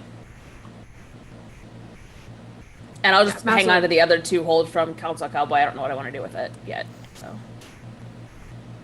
Okay, so what else do we need to figure out? You've got where the masters and the core are. You've got a pretty good idea where Axiom's going to be. What else do we need? Actually, this mission's going to be pretty similar to the let's go steal a scientist, in that you also are going to have to.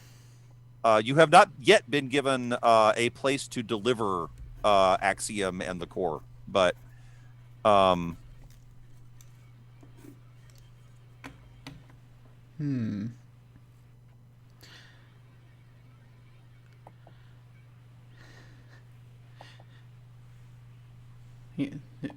Are we at the stage where we're trying to figure out what we're going to do at this point, as far as this? I think so. Because I wanted to get some gear. Oh, okay. Bill's claiming the gear again. Yes. So Bill is I think like about how big is this equipment going to be that we need to hijack?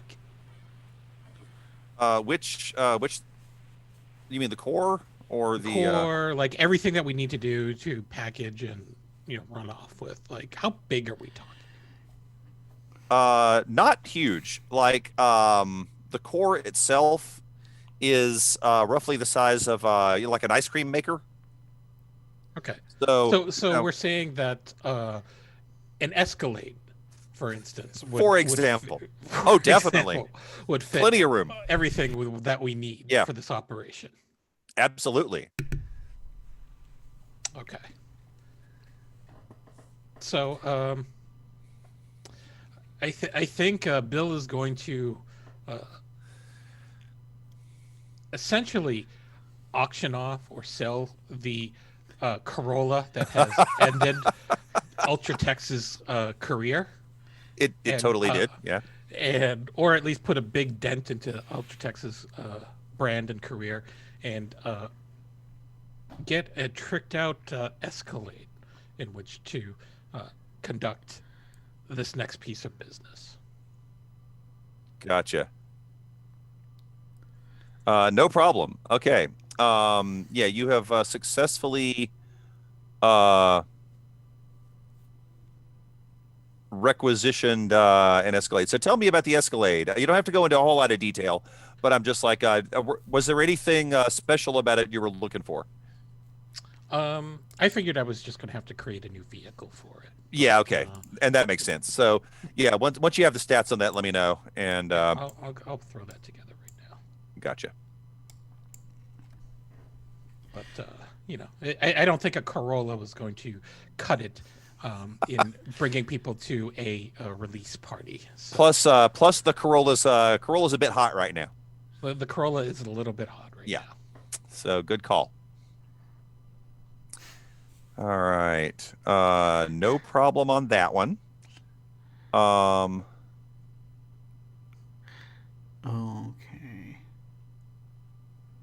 Yeah.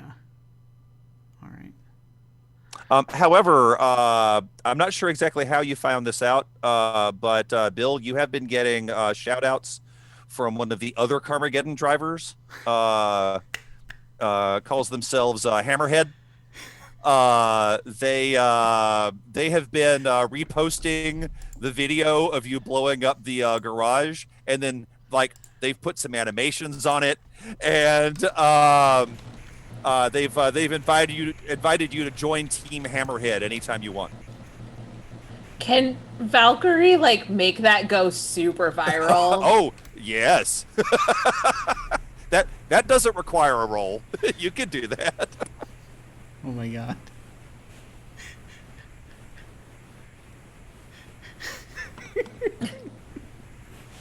Team Hammerhead.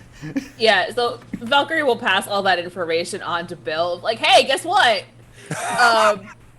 And be like, hey, so this video has several billion hits. I don't know how that happened. Halo emoji. Yeah. So Bill doesn't really talk in emojis particularly well, so he'll actually put you'll see a string of sad faces, and then he'll go oh wait, no, that's not the right one, and then you'll see hearts come across.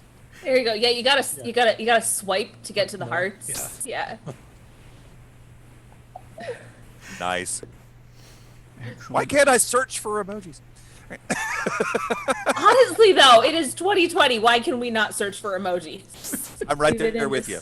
Cyberpunk future, And you just can't to search make for sure emojis. that we realize we're playing in a dystopia, you still can't search for them in this. Yeah, that's the thing. You still can't search for them. That's the dystopian part of it. Yeah. Right. But yeah, so Valkyrie makes that go like uber viral. Super for viral. Bill. Yeah. Yeah, you've got you have like reposting farms working on it 24/7. I have a very silly idea for the release party, but it's Let's hear it. so it's like if we end up doing the thing where we have like either where we want to get.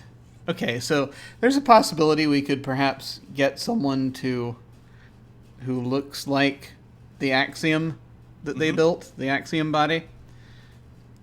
If we need to substitute someone in to impersonate them. And given the fact that this was literally a constructed frame, that's easier to do than if it was like an organic. Exactly. Yeah. So yeah, if we can get hold of like a robot, and the thing is, I was thinking that if they have to perform, if they have to sing at some point, we could maybe get Aurora to control them and sing for the crowd. Bring Aurora back! Wow. Because This is so devious. I love this. they'd have an opportunity to sing for a crowd. All right. You see, that would be So, a thing. I will tell you this: if you can secure the robot, Aurora will agree to it. So that's not a problem. It will How are we gonna get a require robot? absolutely no roll to get Aurora to say yes to that.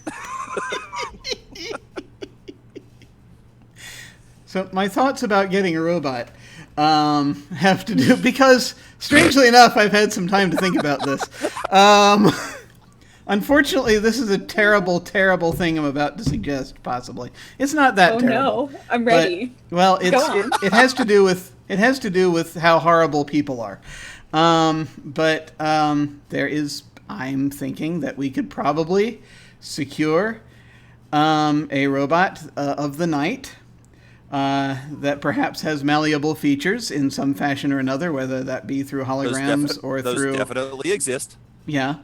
Are we hiring a sex bot? We might be hiring a sex bot, yes, possibly. Sorry, I wasn't ready for the phrase robot of the night because of my brain auto-filled it with creature of the night from Rocky Horror. Oh my and gosh! So that just went through my brain if you want to know my train of thought. Well, So much happened. Oh my god. but yeah, so possibly hiring a bot that has a particular career in happy making. That we get one of those, and we rent one of those, and we plug Aurora into it if they're willing to do that. Right. If they want to do that, and obviously this is being used for a different purpose. Yeah. Okay, but so the technology is already there, is what I'm saying. Yeah. So honestly, it's really just going to be a matter of declaring a contact, and that contact is said robot of the night, and convincing the robot to do it. So honestly, that's it.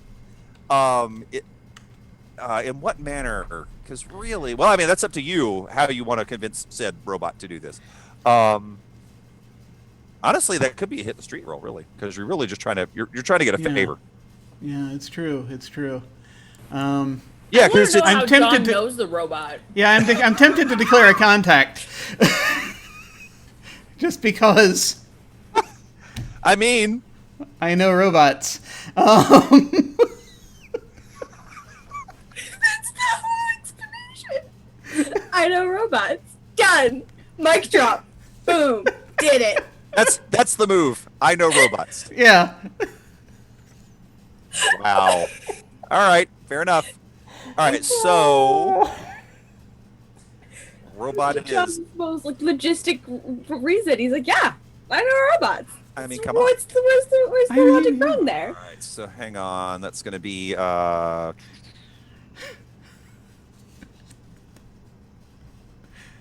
Let's get over to the right. Here we go. Unfortunately, that's a style roll. Except here's the thing. Hang on. Normally that would be a style roll. Except, really, if this is John doing this, it's honestly, you're coming at it from a different angle. So, I'm going to give you the choice to either take +2 forward on it or use synth, which may be the same. So it'll end up being the same. So I think I'm just going to use synth. Yeah. If I may. Because you are literally, you're not communicating in the same way that you would with an organic being. So yeah, use synth. And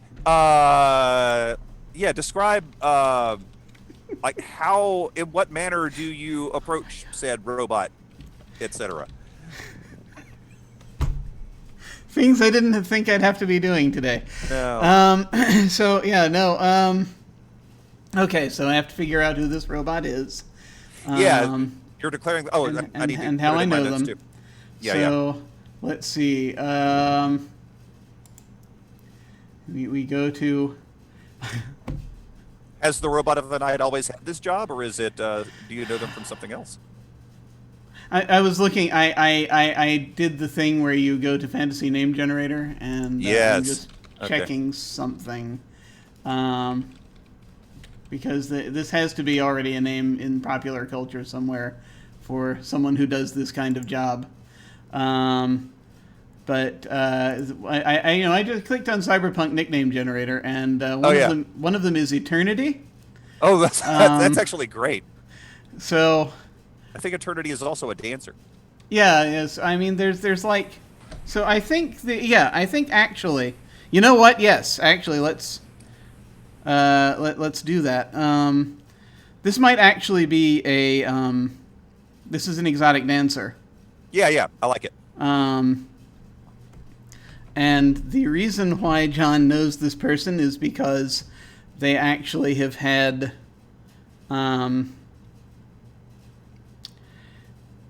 So I think that they have sort of, there's this kind of a thing where where maybe they use a similar processor to one that John might have used at one time, or something of that nature, and it was just sort of by sheer happenstance that they. There was just some sort of online communication that started happening, where John basically was, was just talking to groups of people like particular process who had people, both AIs and others who had particular processors, So it was a thing where it was just, where we ended up getting to talking, as one does in binary. Right. It turns, it just sort of turns out that I think, I don't know, since this is more, how developed an AI is this? Because I don't know if we're going to end up wanting to throw another AI into the consciousness of an existing AI. Oh, that's actually an excellent point, because the thing we were talking about before was not this advanced, but I think in this case you're only dealing with this AI. Yeah, so that works. Yeah, so it's as a new character is forming. Because that's a good point, because if Eternity is your contact, they have to be advanced enough for you to work with, meaning that they are their own AI. So yeah, I think that's how that's going to work. Okay, no, that's cool. It just basically, we have, all right. Yeah, just Eternity basically, who does, maybe one of their acts already is Axiom. Oh. One of the acts that they do. Okay, tell you what. Let's see how the roll goes, and that may be the case. So yeah, just go ahead and do the synth So roll. it's really a and, question of like finding the program, the necessary It is. program. 100%. Yeah, we'll see how this goes. And so it's just kind of where it's like, just a thing. I'm going to roll synth now. Heavens help us. I assume, by the way, that I'm healed up since last time. Is that correct? Absolutely. Yeah, you Okay. always start, unless we say otherwise, you start each mission completely healed. Okay, all right, cool. I thought so. I just wanted to make sure. Always good to check. Yeah. So at the beginning of this day, John was calling around to different junkyards looking for a green 2020 Dodge Charger that he was trying to find. He hasn't been able to find it yet. Still but looking. He's trying to figure out where it is. Okay.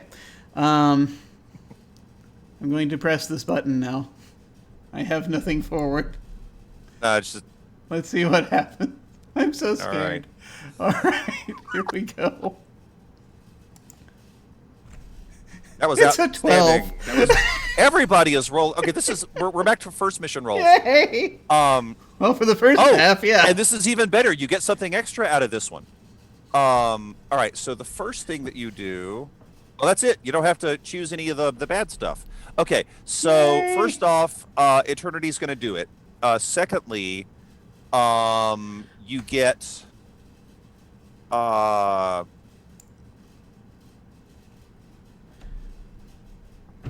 have something else I'll talk to you about in just a minute, but Gotcha. you could choose either intel or gear from this as well. Ooh. Do you think maybe? I'm wondering about the possibility, since actually this would almost be the year of them, so we don't need that. I'm actually wondering if maybe Eternity actually knows more. If this is something, if Eternity happens to do an Axiom act, if maybe Eternity actually has met them before or knows them or knows something, so it might be intel in there something, or might be able to tell us more about how things like this work. Eternity gives you the password for the secret fan club.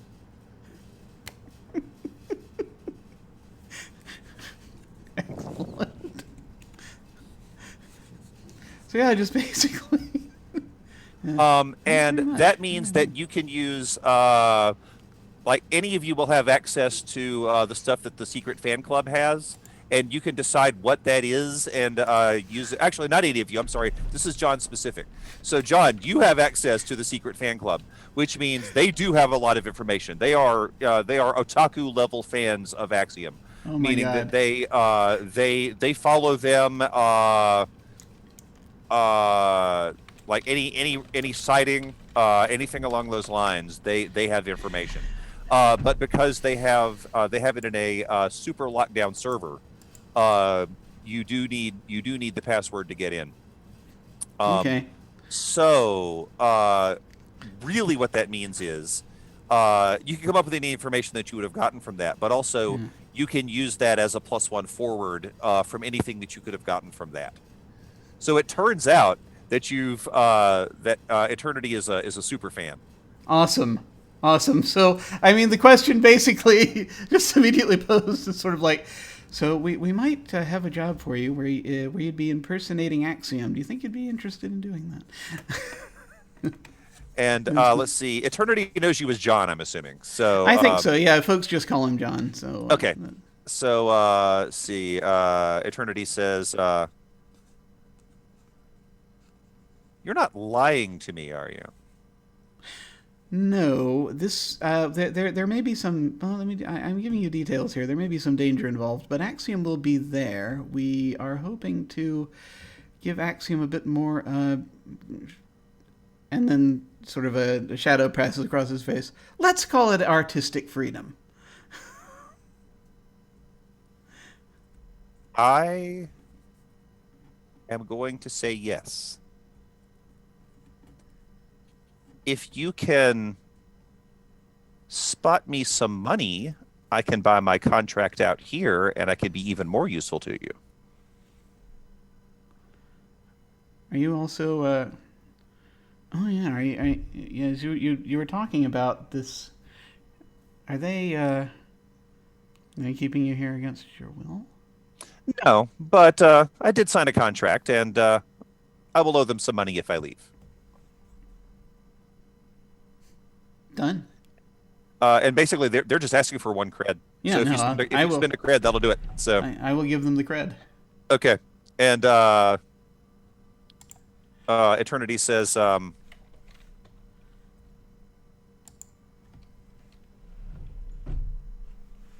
this is going to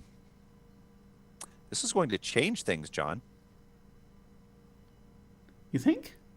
This is going to change important things.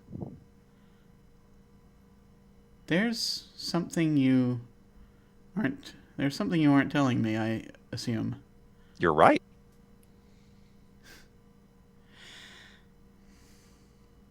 But if you go to this website, many things will be revealed. Okay.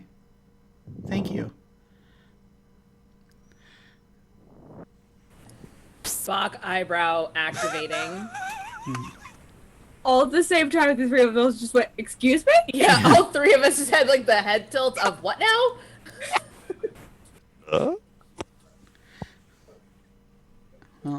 Well, I'm very glad that we can do this and that we were able to help you out at the same time. That's great. I knew I could count on you.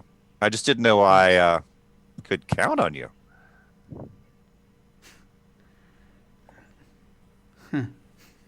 I owe you one for getting me out of this contract too. No problem. Oh, no problem. I mean, it's good to. It's good to have friends. Yeah. He just sort of says that tentatively, hoping that she doesn't correct him. She just puts a hand on your shoulder. Yes. Yeah. Thank you. Thank you. We'll talk soon. And John is going to sort of heading out, and he's going to contact the others, like, and more specifically, he's going to try to voice to Valkyrie as he's heading. Valkyrie? Yeah. I think I've just become a member of the Axiom Secret Fan Club. Congratulations. I got a password. Well, we've got someone to. We've got someone to be Axiom that night. By the way. Good. Well, also, genuine congrats. I mean, from all of my internet research, it takes a while to get in. Like, there's a huge wait list for that. So, well done. Yeah, I guess so.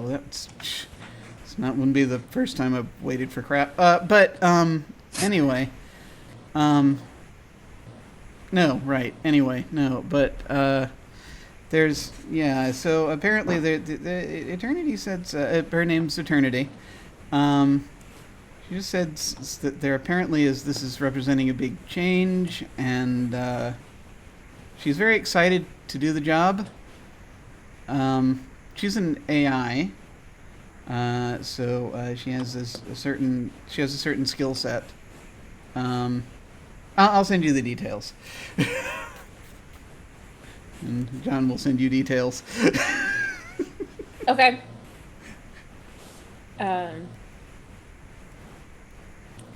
Odd. Okay. I know, right? Did she tell you what this was gonna change? I mean... She didn't. Maybe this is a little strange. I'm not used to this. Is this emotion called suspicion? Yes. This is definitely called suspicion. Because that's what I thought. I thought this was suspicion, but it's been so long since I felt it. I haven't. No, you got this one right. Yeah. Okay. Yeah. So yes, this is. I mean, things have been getting really complicated lately. I've been talking to people that I thought were my friends, and they're not, and people who I didn't think were my friends are, and there's like a green Dodge Charger, and I'm not sure. Sorry, you don't need to worry about all this. No, it's okay. You're my friend, so if you need the green Dodge Charger to talk about. That's fine. I might. Well, yeah, it's for later. But yeah, Okay. there's like a. I've been trying to find it. It's in a junkyard somewhere. I'm not sure where it is. I can't remember where it is. But if I can find it at some point, it might. I don't know. Shake something loose. Anyway. Yeah, but yeah, we're good for our faux entertainer. She has have a our thing where she looks body exactly. double. Yeah, she has the ability to look exactly like Axiom, so Helpful. it should come Yeah. through. She's a very good singer. Also. Good. Can you send me the fan club info? I'll see what I can figure out. Sure, yeah, absolutely, and you get it. Basically. Okay, so Valkyrie, this isn't just a password. This is a Didn't think so. this is a rotating pad. Oh, like one of those like rotating number things that Yeah. you used to get. Okay. Super. For a fan club? Yeah. Fan club. Is that okay? This is that pinging Valkyrie's spidey sense, or is Sara just find that weird? I can't tell the difference right now. It's Who are we? it's a little much for a fan club, but yeah. if they are legitimately trying to okay, you do know that groups of super fans have a complicated relationship with the companies that own certain artists. They want the fans, but then they don't want these fans leaking information or telling them where the artist is and stuff like that. So this Okay. level of security is extreme, but not unheard of when it Okay. comes to trying to disseminate information so that, say, Daydream doesn't find out. Oh, this is not an official fan club. This is not. I feel like Valkyrie is about to land in a chat room with a bunch of 14-year-old girls. And at least one AI. And at least one AI. So that's gonna be her night. Which is fine, I suppose. So Valkyrie is gonna fall on this grenade and order themselves some pizza and some beer, and because they're gonna need it, and dive into and resign themselves to spending a night with a bunch of fangirls for a pop star who Valkyrie probably hasn't. They've heard of Axiom, but, but probably heard a song. probably by not. them. Yeah. And see what they can, by talking to all of these people as a fellow super fan, Yeah. see if they can figure out, because knowing what I do about music stan people, they Yeah. know a lot of stuff, and see Yeah. if I can figure out what they know, if they have any ideas about where Axiom might be. Yeah, and this is 21st century K-pop level. Yeah, Yeah, this is. that's what I figured. These are, like I said, these are not fans. These are otaku. Yep. So they first off, when Axiom. Valkyrie does also then spend the night listening to Axiom music, and it's pretty good. Yeah, fan. actually, yeah. Turns out they have some good music. Yeah. So the first off, you know how you have four potential one solid location and three other potential locations. Yep. They've already figured out two of them. Two of the. Two of the, like, the safe house and one of the other backup safe houses. Oh, yeah. They've already guessed that. They have guessed that Axiom is in one of those places. One of the places that came up on my radar for where the core might be. Yeah, like the information that Mouse got for you. Yeah. Oh, yeah. Okay. Yeah. They're really motivated to find the album before it comes out. Well, in this case, they're not looking for the album; they're looking for Axiom, because fair. once Because Axiom, Axiom has been gone from social media for a few Yeah. days, and that's really weird. once Axiom Yeah. went dark, like, okay, you thought the regular internet was freaking out. These people were seriously freaking out, and then they got motivated. So basically, you have no idea how many of them there are, but there are enough of them that they were able to spread out across the sprawl and try to figure out where Axiom is. Okay. And like I said, they've pinpointed 2 of these just from and there is an amazing there's like basically a virtual murder board where you've got like strings and pictures and people have been taking photographs of cars, and they were like, this car was seen back when they released the earlier album, and we saw it at 2 other places, and then they're trying to piece all of this together to figure out where they are. Like, that suitcase is big enough to hold Axiom, kind of stuff like thing. that. Yes, honestly. Wow. Valkyrie is super impressed, for starters. Like, hot diggity, y'all. Yeah, they have basically crowdsourced what they crowdsourced my job. Yeah, that's helpful. It's as if you were several dozen people. Yeah, John Weiss is a small gang. I am several dozen fangirls. It's fine. Yes. So, okay, that's awesome. But if there is other stuff you want to figure out, you can make a research roll. If you're trying to nail down anything else. So we've got it narrowed down to 2 places because I'm gonna trust that these people have done their research well, and so we have a 98% solid on the core, 50-50 shot on Axiom themselves.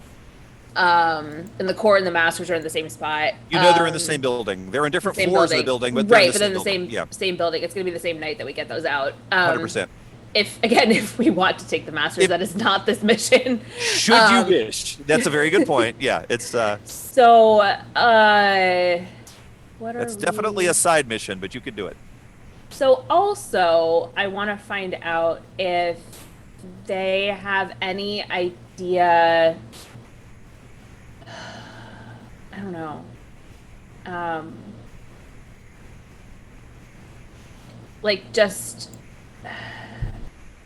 don't know. I had a thought. It was fleeting and it wasn't well formed anyway. So we'll bypass that. Yeah. Got it. All right. But just note that you have access to this, and this is a potential research avenue for you to do research rolls on if you're trying to get more specific information. Okay. All right. Does anyone want to? Does anyone want to do like an assess on the safe houses or the venue, or the? Yeah, I'll pass that all on to. Right, or the secure building. Say I can. Okay. Yeah, Mouse does seem suited for that, and also Bill, as we have discovered, has his own assess options. So, but any of you can do it. Any of you can assess it because each of you comes at it from a different angle, so you've got different information that you can pick up.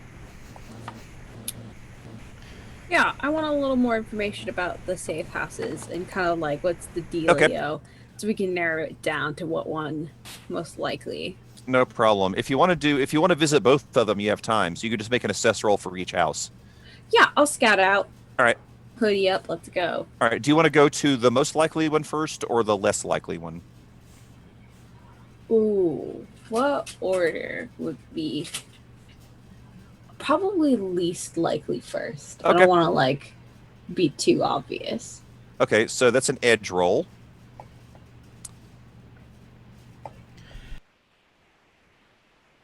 And Oh yeah, that's a 6. okay, so let's see. That's going to be a move, but you still get something out of it. Okay, I know what happens. All right, so you don't get any specific information out of this, but I'm going to bump the legwork clock up to 1800. But you do get some information. They give you some information accidentally. What happens is they figure out that somebody's been poking around the secondary house. But what you just learned is they obviously had Axiom at the secondary house, and they are moving Axiom right now. Oh shit. I will message Valkyrie and just be like, oh, so I was poking around and was like, oh, they're not gonna go to this house. And I'm pretty certain Axiom was there, and I think they're moving them right now. Okay. I have a real bad idea, and I'm gonna do it. So, Oh my. I'm in this chat room. Oh, you or are. Oh message no. board. Oh no! Yup. I am going to, because I know where this location is. You do. I'm gonna just drop not, hey, this has been seen, but a very subtle, hey, I think,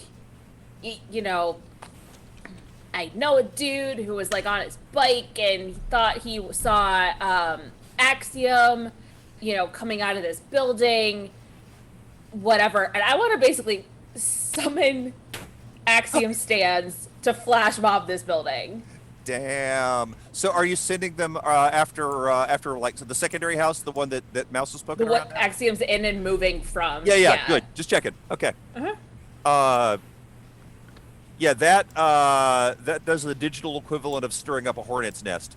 So the posts are coming fast and furious at this point. So here's the idea that Valkyrie had was to do this.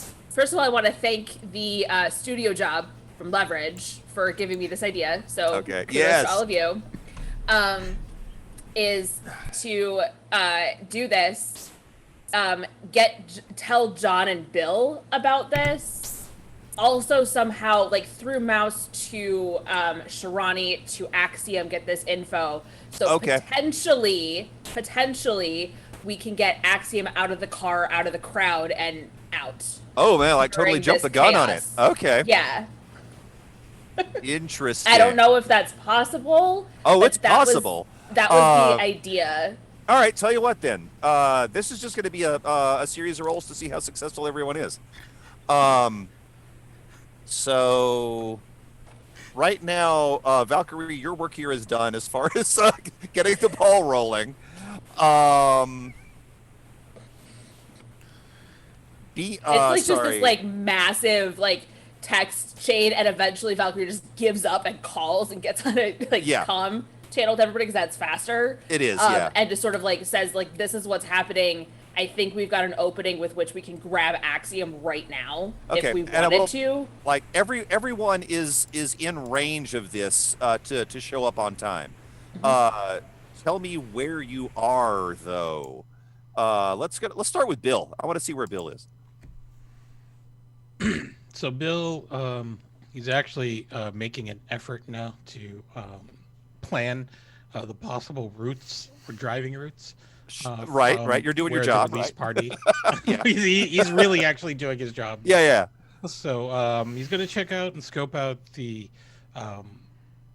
venue at this release party, try to figure out where he might be forced to park, and how quickly he can get out of that.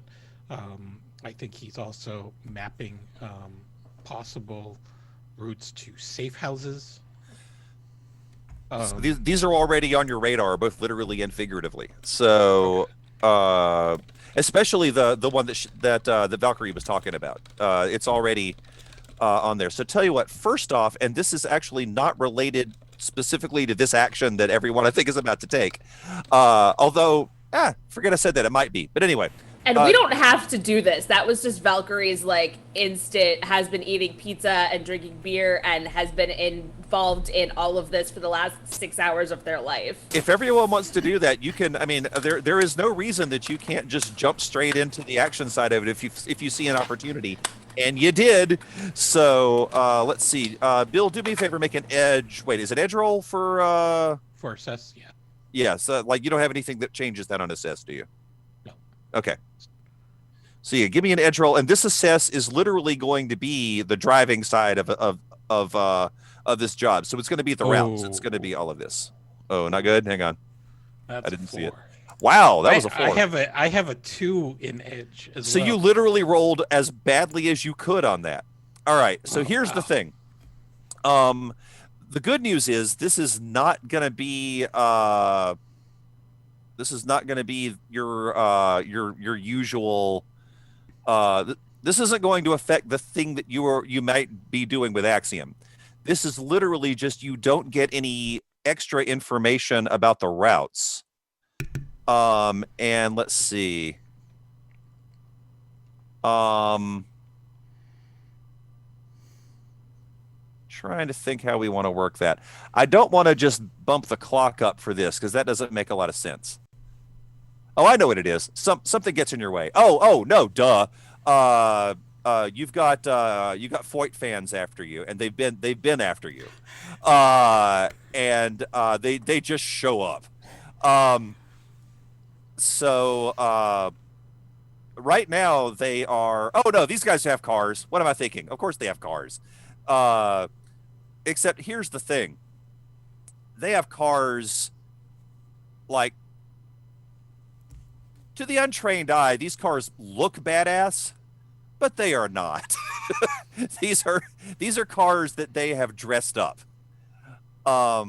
So just from a car-to-car point of view, your Escalade is already. These might as well be tricycles. So no sweat on that one. But the problem is they are getting in your way right now. Like literally just impeding your progress.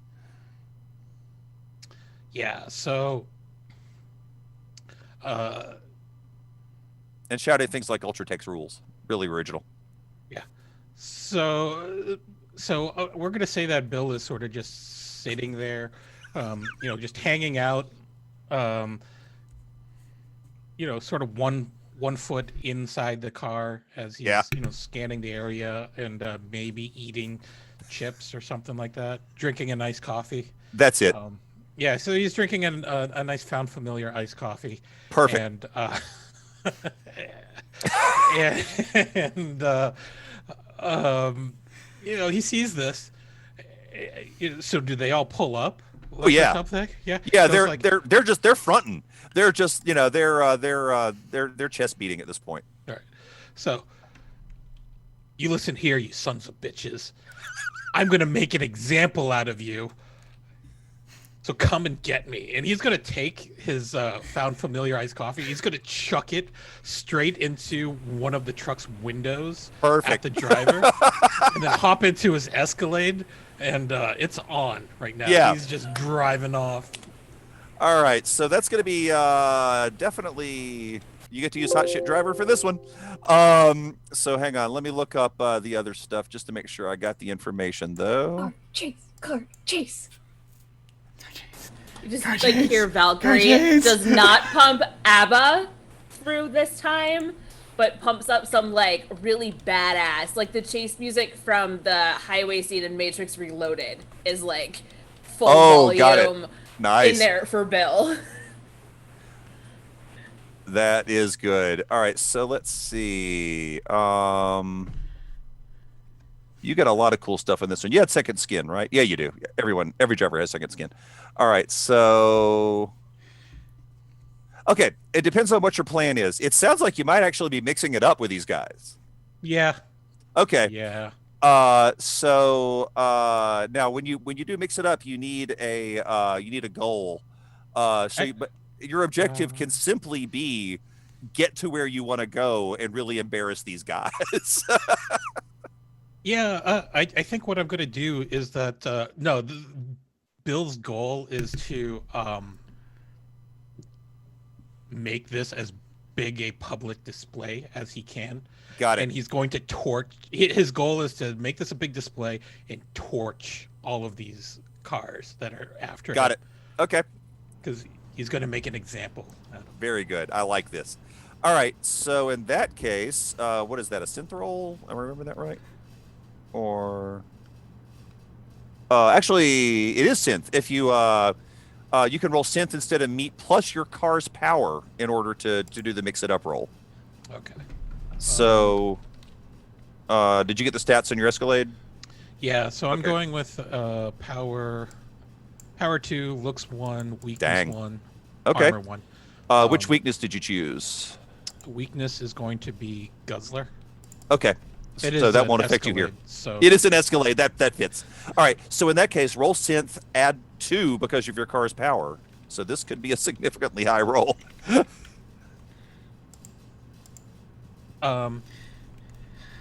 Yeah, okay.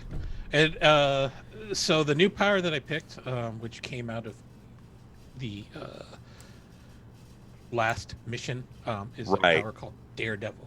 It says Oh, when he yeah. drives straight into danger without hedging bets, he gets +1 armor. And if you take 1 or more harm, you mark experience. Yes. Okay. In that case, hang on. Let me get over to mix it up so I know what I'm doing here. And We get a 7. okay, It's and not that was with your great. +2. Yeah. All right, not a problem though. You still, I mean, you achieve your objective, which means you have literally torched the cars. You have done it. However, you still have to choose 2 of these things. And if you choose take harm, you get to mark experience, FYI. Okay, so let's get over here. Let me stick this in chat so you can see your options. All right. And again, for the viewers, the options are: you make too much noise, advance the relevant mission clock, you take harm, an ally takes harm, which I don't see how that would work at this point. And then, although, I mean, if you can come up with something, and then the other option is something of value breaks. But you have to choose 2 of these. Yeah, so we're going to advance the relevant mission clock. Okay, so that'll be. Hang on. Oh wow, we are right on the cusp. This is it's. You guys have moved into the action phase. We're in action now. Oh no! So it's the action clock. Actually, hang on. Let me think about that. I've got it. I've got to decide. You're on the cusp between legwork and action. No, because the thing is, and I should have been giving you some XP along the way. I forgot about. I always forget that. Sorry about that. But since part of the mission is getting her or getting them, sorry. Yeah, Nope. I'm like ready to bust out and go get them. So You sure are. Actually, right now it's still going to be legwork. So legwork goes up to 2100, I think. This is about. This is one of the highest legwork clocks you've had. All right, let me look over here real quick.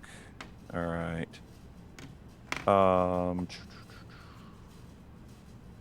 Sorry, I have to scroll a bit just to make sure I know what I'm looking at.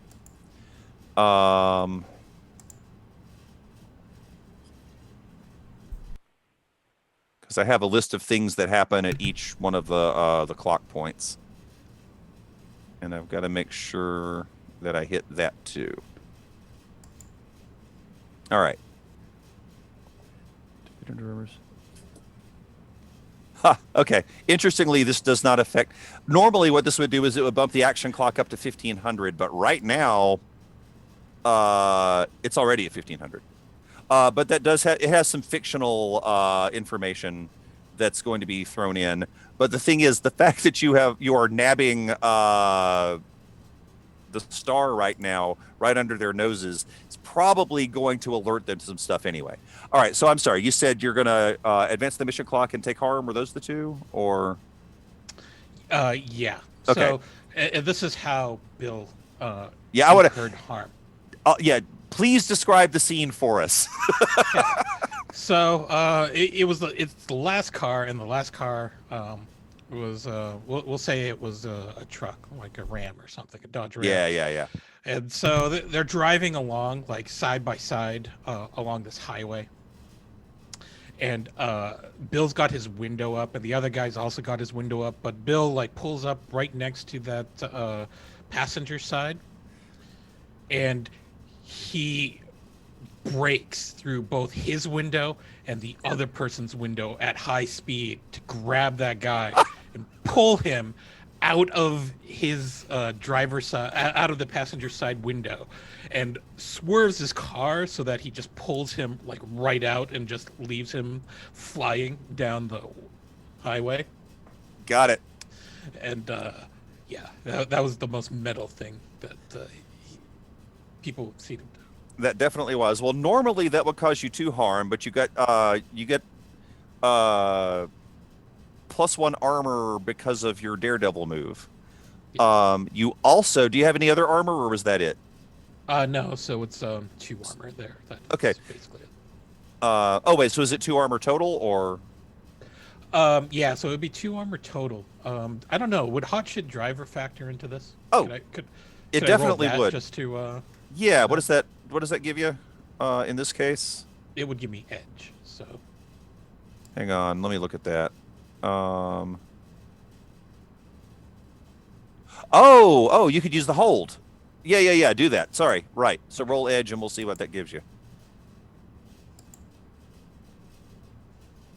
That was wow. Okay, so a 14, which is I think that is the highest. No, From the literal lowest to the literal highest, wasn't it? Yeah.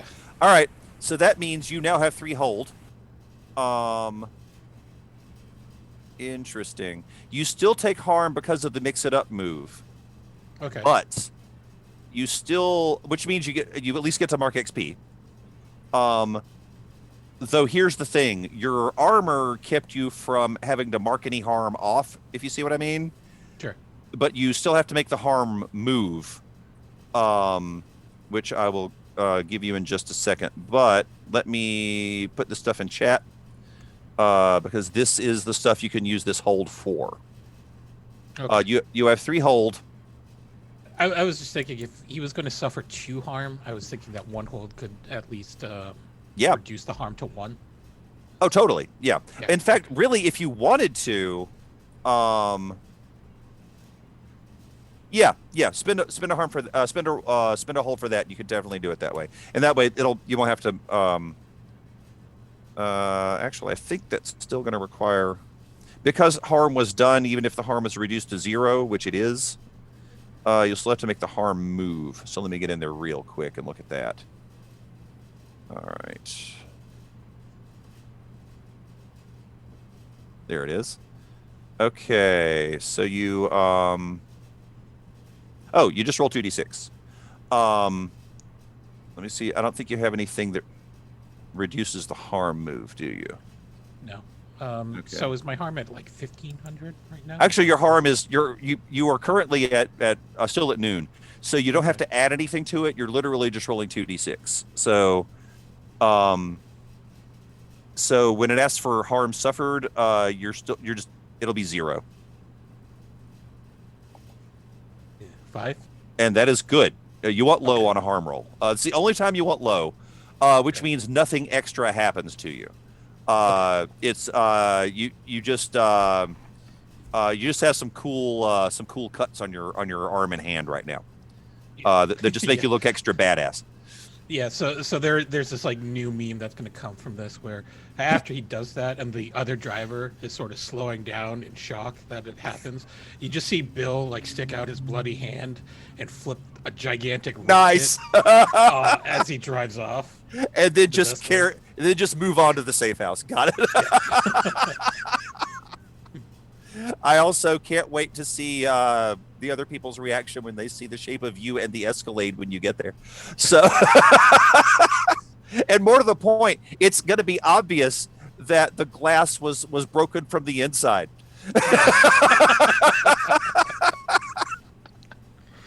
That's my favorite part. All right, so John, where are you when you get the Axiom is here? Go, go, go. So I would like to think it might be possible that John has arranged to share a cab with one of the people in the flash mob. Absolutely. Yep. It's an Uber pool. It's fine. It is. Yeah. It's alpha. It's an alpha pool. And so it's going to arrive there with them. Absolutely. And I just like the idea of John with like 3 teenagers. Yeah, no, it's perfect. Yeah. It's perfect. They have their Axiom shirts on. Yeah. So it's like I think that John is probably again he's trying different things at this point, but he so He's just sort of grabbed a leather jacket from somewhere. Yeah. I'm not sure where John got it, and I have a feeling no one wants to know where John got it or from whom John picked it up. But let's say it was not his a few moments before he acquired it, and now it is his. So that he can kind of look, and I think he probably is again doing the he's probably again doing the thing where it'd be really weird if he's sitting in this cab with these 3 other people and he's got the motorcycle he's wearing helmet a motorcycle helmet. Yeah. I mean, it's very strange. This is maybe, John. I could see that happening. It is possible. I think that he probably. Okay, here's the thought. Since he technically is a member of the fan club now, he is. Yeah. I'm going to assume that he might have been able to pick up some paraphernalia or other that might include masks. Oh yeah. So he's got like a party mask on. Even funnier. Yeah. So it's basically party mask, leather jacket, shirt, tie, and what an image! Wow. His dress pants, like he normally wears to work. His work pants. I mean, I think when he goes on jobs, he probably wears like the sort of more that are probably more like the non what do we call them? The nondescript military-ish. Yeah, like the BDU pants, something along those lines. So black, basically. Yeah. So it's like he's in black, right? Aside from that, underneath the totally underneath underneath the shirt. But I think he actually he's in black. But I think he also wore a tie just because it was like, well, I should probably dress up for this flash mob somehow. This seems like a thing. And so he's basically. Does not look at all like he belongs there, but I love that. Doesn't look like he would normally look, which is kind of the point. Right. Okay. So and Mouse is already on site. So because of the timing on this, really, I think John and Bill would arrive around the same time because you both had to drive here or ride here, as the case may be. So how do you want to coordinate this, and what is your plan? And then we'll figure out what roles to make. Who's grabbing the thing?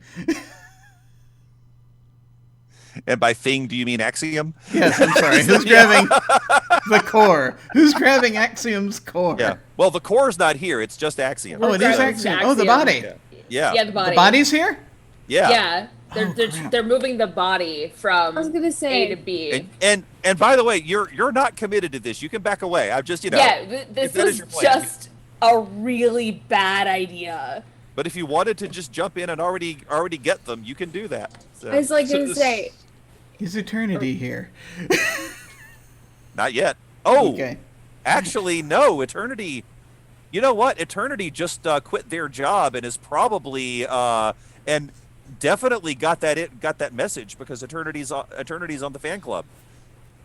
So you know what? Could I have holy crap, made Eternity sure is that here. Eternity got that message and would have been there so we could do the swap? Totally here. If you want to try to do the swap too, you can. Oh my god. I was gonna say, at the same time this is happening, I could go search for the core while everyone's super duper distracted. Yeah, core's in another building, so because I only made it to one building. Yeah. Well, the core is not in either of the safe houses. The core is in a whole other facility, which, by the way, you know where it is, and that's not impossible. I'm just making sure you know, like, where stuff is. Yeah, we know where it is, and we can get you in. It's just, yeah. But I will say, like, it is not impossible, now that you know Eternity is here, to cause enough confusion so that the security people around Axiom eventually think that what they're getting back from the chaos and the flash mob is Axiom, and instead it's actually Eternity. And you can work that out. Oh my god.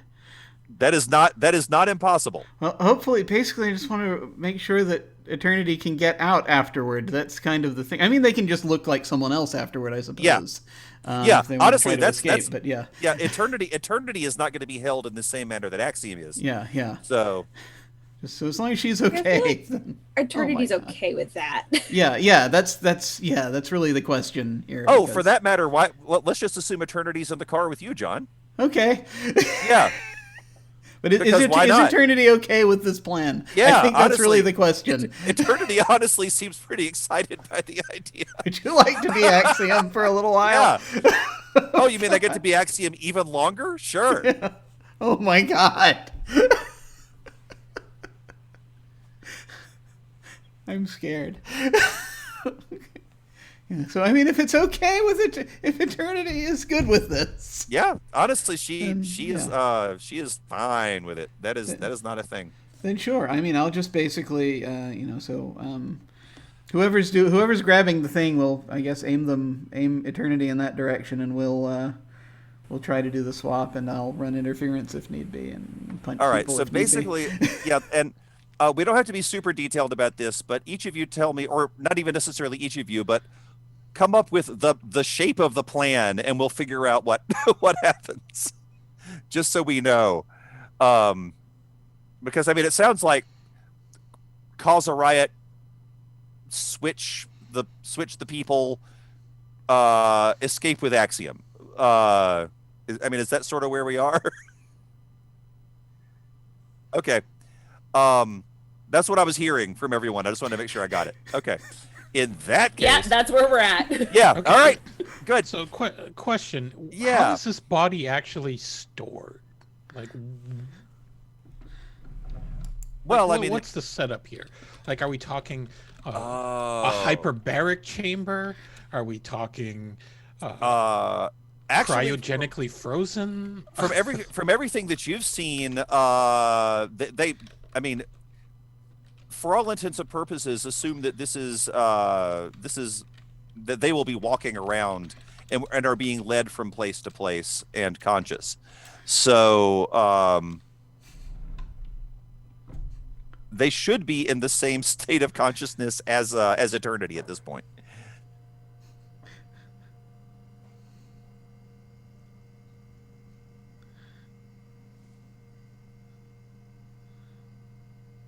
I mean, Bill's got a trolley in the back of the Escalade, so Should it he could become move necessary? something. Yeah. So he could move something. I mean, Right. You know, like a very tall box. Right. If we're talking about like, If you needed to try to hide Axiom, I see what you're saying. Okay. Yeah. Much like you've done with John in the past. So that is an option. Okay. All right. But right now, as far as you know, Axiom's just walking around, and they just have guards on them all the time.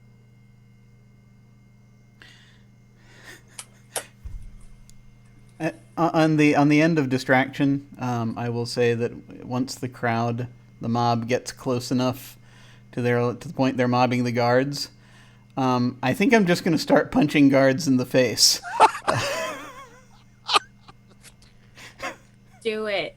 Well, and that's an excellent mix-it-up roll because you're using violence to achieve a goal. Yes. And I'm assuming the goal is distract the guards while the switch is made. So that'll work. Yes. Okay. I'm also using violence to overcome a problem when a nonviolent that could option might definitely- exist. So you do get XP for that. Yes. All right. Or at least you will get XP for that. Okay. All right. So there's that. Let's see. Okay. So I think we know John's part of the plan. Now, Bill, obviously, you're at first your job is to drive the car that Axiom gets in, so that'll be a thing. And we may end up with some other things for you to do depending on how other roles go. We'll see where that is. And actually, we will definitely need at least one hot shit driver role from you for this one, because it'll be a separate one because this is a whole new driving environment. Mouse, what are you doing during this potential chaos? So, I don't think Mouse quite thought this would go the way it's going. Like, I was just like, oh, I'll just tell. So this exceeded both mine and Mouse's expectations exponentially. But we're okay with that. We can work with this. Okay. And I think just coordinating with Valkyrie, okay, community, like, are we doing this? Okay, we're doing this. We're doing it. We're doing this. We're doing this. This is happening. Honestly, Valkyrie, you're kind of coordinated. Where do you want? I can go get the core, or I can go help get Axiom. I just need, tell me where to go. I think go help with Axiom. I think the core is more than a one-person job. Okay. And and if you were to go in, I'd want my focus entirely on you for that, and it's kind of focused on, you know, John in the party mask and the tie at the moment. So yeah, table the core for now. Go Axiom. Okay. Cool. And yeah. Fangirl outfit. Let's go. Cut. Yeah, fangirl outfit. Run. Go. Yep. And let's see, Valkyrie, do you have, is there anything you can do specifically out here? I mean, I feel you're like out of the Valkyrie's street. chaos job is done. I think so. I was just trying to come up with, I can't come up with anything off the top of my head. I know what I want to do. Yeah. I want to grab control of any of the security cameras that are on this area, so I can get them offline, wipe footage, whatever, so Daydream can't review this later. That makes a lot of sense. That's a very good one. Okay, so yeah, go ahead and do that.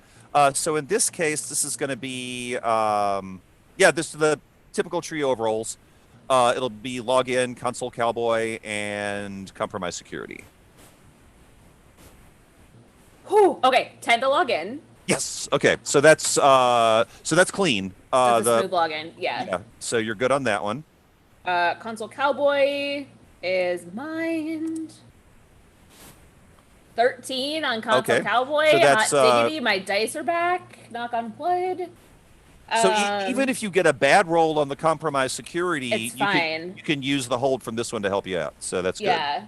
All right. And then compromise security is an 8. Okay, so that's normally going to be 1 hold for compromise security, but you get an extra, don't you? I get extra 2. Nice. Okay, so that means you can literally do anything you want to with the cameras, and no one will know you were here. I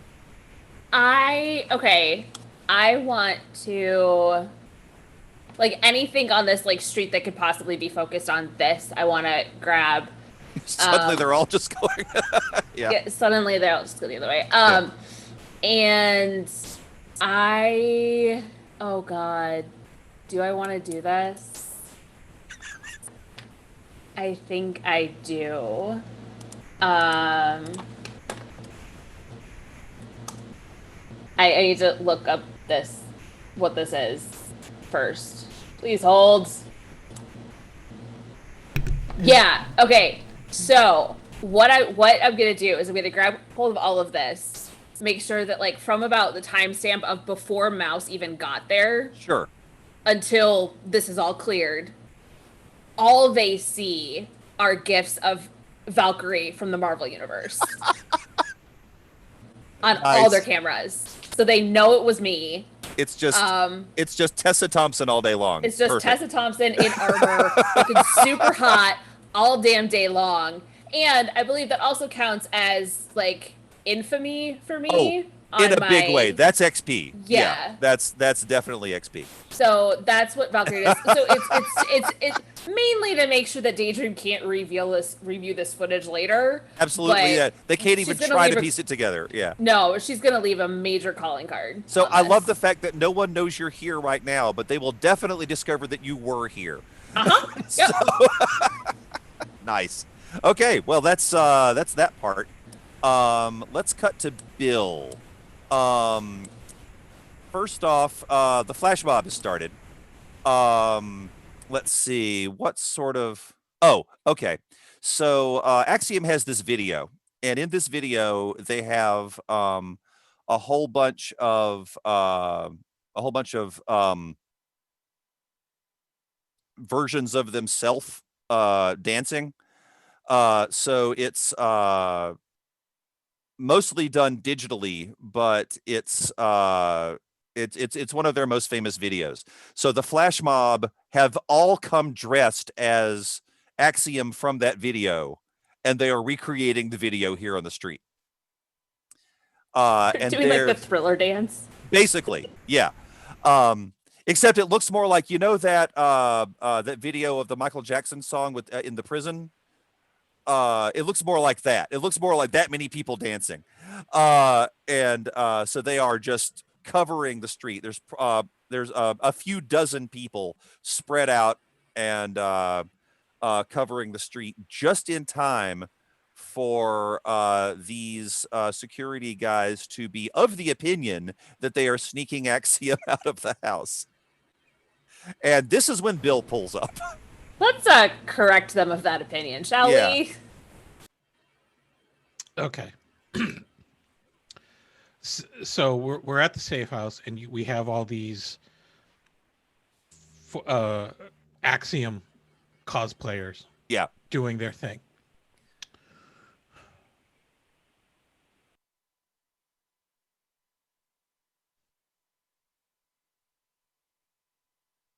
I think Bill is going to, as he's driving in and he sees this, he's just going to gun his engine, and he's going to do a sliding drift with his Escalade so that it pulls up in front of the house as the autocannon pops out of the hood.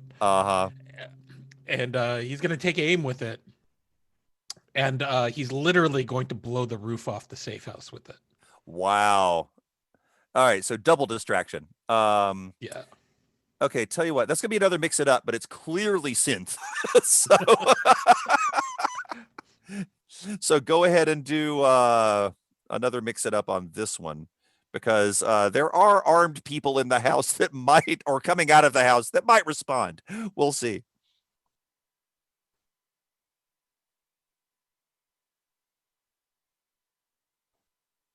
I mean, just so we're clear, John has already gone in, right? He's just throwing fists out. Actually, yeah, John. Similarly, go ahead and make a mix it up roll yourself. Yeah. Okay. And all right, so Bill, you suffer no consequences, and you achieve your objective, which is to get them to pay attention to the large bullets ripping through the roof. I mean, not that was that hard to do. All right, so that was John. This is your environment. I have questions I have to ask now. I'm just remembering you do. because of things. So first off, am I fighting a small gang or not? Oh, they're I not a guess small no. gang. Oh, No, you. It's excellent. You are once again. You have the. You have the scale advantage. Do they have synth nerves? Oh, that's a good question. No, these guys do not have synth nerves. Axiom security was not deemed to be of that level. Too bad. Probably should have been. Well, great. Then I get +1 forward. You do. All right, hit it. Here we go. And again, your goal is the same as Bill's, right? Yeah, basically, I'm to to distract and so to allow enough of an opening. Distract, make sure there's an opening for the switch to be done. Yeah. And here we go. Yeah. That'll do it. Also, okay. I also have this idea that John is actually dancing with the flash mob at first. Oh, of course. And then and yeah, he just kind of comes around when he gets to the guy. Hey. So would John's being a cyborg, would he have been able to like learn the dance very quickly? Like, oh yeah, I probably downloaded and it. could like you choreo totally did. with them. In fact, I'm sure your friend told you what was happening, like exactly what the plan was. So yeah, you were like, oh, no problem, I'll watch this video now. So yeah, you got it. All right, so back to Mouse then. Mouse, what are you doing during all of this? Okay, now it's officially chaos. So yeah, I'm coming to crash this party. I like to think that because like I've normally taken Phyllis's car, but I like to think Mouse does have a motorcycle for such occasions such as these. That does make sense. When I do, gotta go fast. Yes, very much so. So I'm coming in, like, Breaker Jacket, let's go. I've got my fangirl outfit. My plan, I guess, is to scoop up the real Axiom. Sure. and then get out of there. And then just like now, is your plan to scoop up the real Axiom and like stick them on your bike, or deliver them to Bill, or what do you want to do? I can, as I'm driving, Yeah. we like, Bill, Because is it safe for me to get Axiom oh, to you if I get them, or should I makes sense. just grab them and go? Because I can talk and drive. yes, you can. You're capable of that. As we have discovered, you are pretty well coordinated. Yeah, I can take the handoff. Okay. But you hear this between loud booms of an auto cannon. Yeah. I'm gonna assume that's a yes. Okay, so let's just figure out.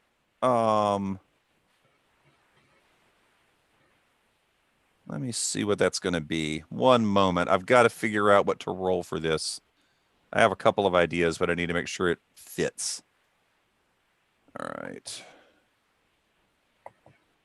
Where are we? Infiltrator.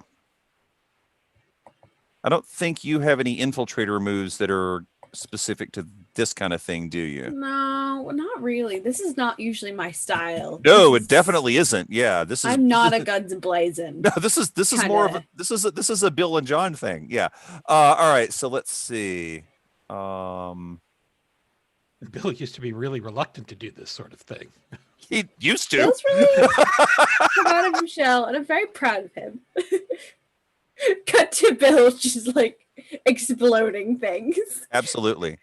Oh. All right. So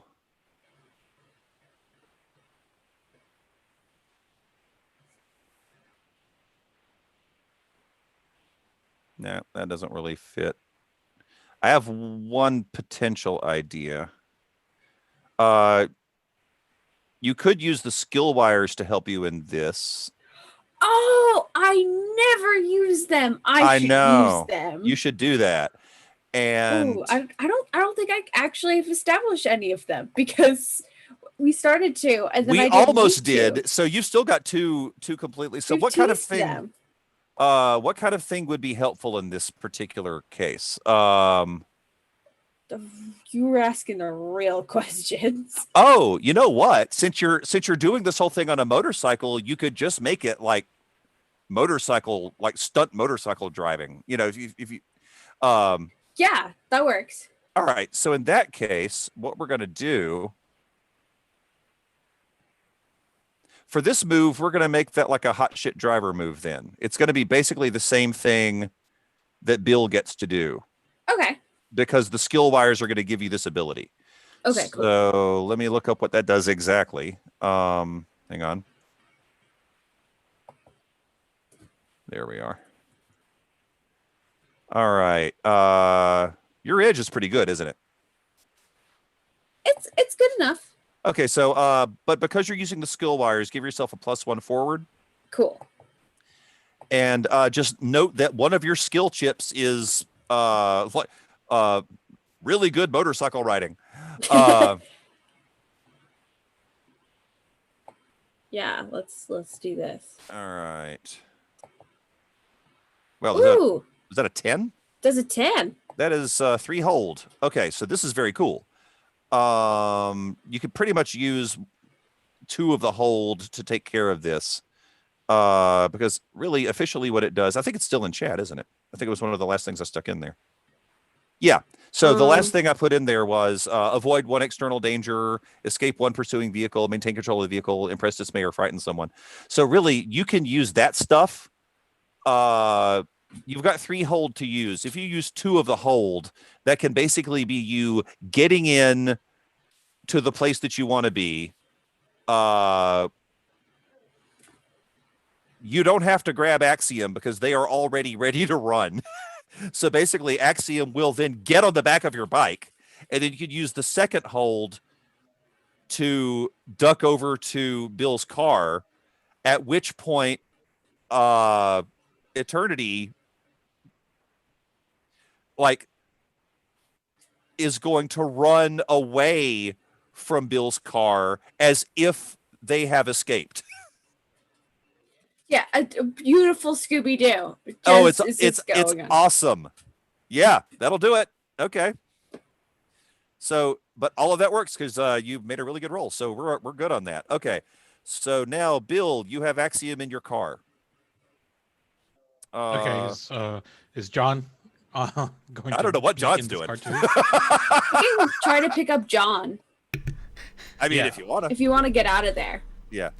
Yeah, sure. I mean, once it's done, if I hear it's done, I think I'm just going to finish. I'm going to finish, playing with the person that I'm with, and just sort of lay him out. It's kind of like, and then just run for it, pretty much. That's great. Okay. I mean, like the rear passenger door just would open Right. for John, and once he's in, they would he would freaking bounce. Oh yeah. And let's see. I mean, if need be, I can even just jump onto the back of the car as you're rolling away. But that's your entirely. That's how I want to do it. What I could also do is I could also lead to just goose chase if there are some like Oh yeah, you could help distract on that end. other cars. I can lead them an opposite Right. direction. So, Bill, I'm not going to make you make any rolls to get away from here because they think you failed. Okay. I mean, they are shooting at you, but they are not. Actually, no. Go ahead and do a hot shit driver roll to see if they disable your car because they are trying to. Still, they think you failed, but they'd probably like to detain you. So let's try that. Do I And get see how any, that goes. Forward for this, or am I just? Hang on. Let me look at the actual roll. When you drive cover edge, or in this case, right? It'll just be a regular edge roll, unless you have anything that gives you bonuses. I don't see anything. No. Okay. Yeah. So just a regular edge roll on this one. 7. That'll do. I think you get one hold, but one hold is going to be enough. Yeah, you only got one hold, but that one hold could be used to, for example, avoid one external danger, which is the only thing you have to do is not let anything important on the Escalade get shot up, and it will cost you your single hold to do that. So, describe to me what happens with the Escalade once, and let me make sure I got this right. Axiom and John and Bill are in the Escalade, and Mouse is on their motorcycle, right? Okay. All right. So first, let's hear from Bill. Describe the driving away part of this. So, Bill is going to just peel out, Right. but then he's just going to swerve and drift so that he reverses directions, and comes back strafing this on a drift, strafing in front of the safe house, and then just fires a couple of shots from parting shots with his auto cannon before he rights himself out and heads off in the opposite direction. Got it. And John, as one of the passengers in this, what are you up to? I mean, I'm just so I dive into the car. Sure. And yeah, you're then, in the back seat now. And then I think if I'm a terrible person, so I think if they're like trying to scramble, they're probably not trying to pursue. I'm guessing too much because they have things. So I think all I'm really going to do to try to help obscure us a little bit as we're pulling away is I'm just going to roll down the window and just kind of just sort of lash out at any nearby like lamppost or whatever so that it crashes behind us. I like how you found a way to use the monofilament whip for suppressive fire. Yes. It's so useful. It's like a Swiss Army knife that can cut your arm off. That's right. Wow. Okay then. So that brings us to Mouse and the motorcycle. What is happening over here? I think that's a book. The Mouse and Yeah. the Motors. I was like, I think that's a thing. It is. I think I've read that book. Yeah, it actually is. That's hilarious. But my plan was basically just to taunt some cars and just like do some cool tricks Yeah, okay. and get them to like follow me, like rev them over, like let's go. Like you wanna fight? Let's go. And just get as many people who are willing to follow me and just go again a different direction and It's just kind of it's mosey only around it's only 3 of them. The rest of them have formed a defensive cordon around Axiom, and but yeah, you get the unfortunately, because of the flash mob is doing its job particularly well, and I say unfortunately, I mean unfortunately for them, they're having to follow you on foot, and they're doing pretty well up to a point, but you are on a motorcycle, so after a while that stops. They do Cool. shoot at you a couple of times, but it doesn't do any good. Yeah, and then I'll do like a weird back road way to get back home. Nice. Okay. So this is a good time to wrap up this particular part of the mission, and then we'll come back in 2 weeks for what is actually going to end up being the finale. So what I suspect is going to happen is we'll finish up the mission and then maybe kind of do a discussion and postmortem after, because I think we're going to have time. Because the remainder of the mission, you've got like still, this is only a third of the mission. So we may fill the time given our track record, but we'll see. But let's, the only thing we have to figure out is, where do you take, Axiom? Phyllis? You know what? Why did I ask? Of course you're taking them to Phyllis's house. Okay. That it's is the routine perfect. at this point. Oh, I love this. Okay. So we will begin the next session in 2 weeks with everyone at Phyllis's house. Awesome. That's so perfect. That is Oh my god. really, really good. We gotta bring this full circle, baby. Yeah. Yeah. Oh my gosh. I know we're beginning as or ending as we began. That's good. Oh, goodness. This was bananas. That was. All right. It's That not was even- unexpectedly cannot bananas. believe that worked. And yeah, also it worked. Yes. That was the brilliant part. Oh Go my back God. to the beginning of this. We were like, this is gonna take a lot of planning. We got a lot of like legwork to do. This could take a while to cut to. And it we're all doing this. It all came from one. It all came from one blown assess roll. Yeah. It was great. And they were like, "Uh-oh, someone's onto us. Move the package. Move the package." I was like, oh, Oh my Sarah God. should probably know this. This could be important. To Yeah, it was Valkyrie should probably know this, and then suddenly. Suddenly. Wow. All right then. Ooh. That was so Well, thanks good. everyone. We'll resume in a couple of weeks on that. I was not expecting to leap into the action phase so quickly, but I'm so happy we did. That was so nice. that was So for the record, spectacular. legwork ended up at 2100. Action is Okay. currently still only at 1500. That's That's hilarious. good. That's good because there's another part. Wow. Yeah, you've got two. Oh, you still have man. 2/3 of the mission to finish up. So We got so freaking lucky. Yeah. Yeah, we did. you picked a good time to get the good rolls. I'll tell you that. Yeah. Wow. I just hope we're able to get the core. This is going to be nuts. Oh, this would be very awkward. Yeah.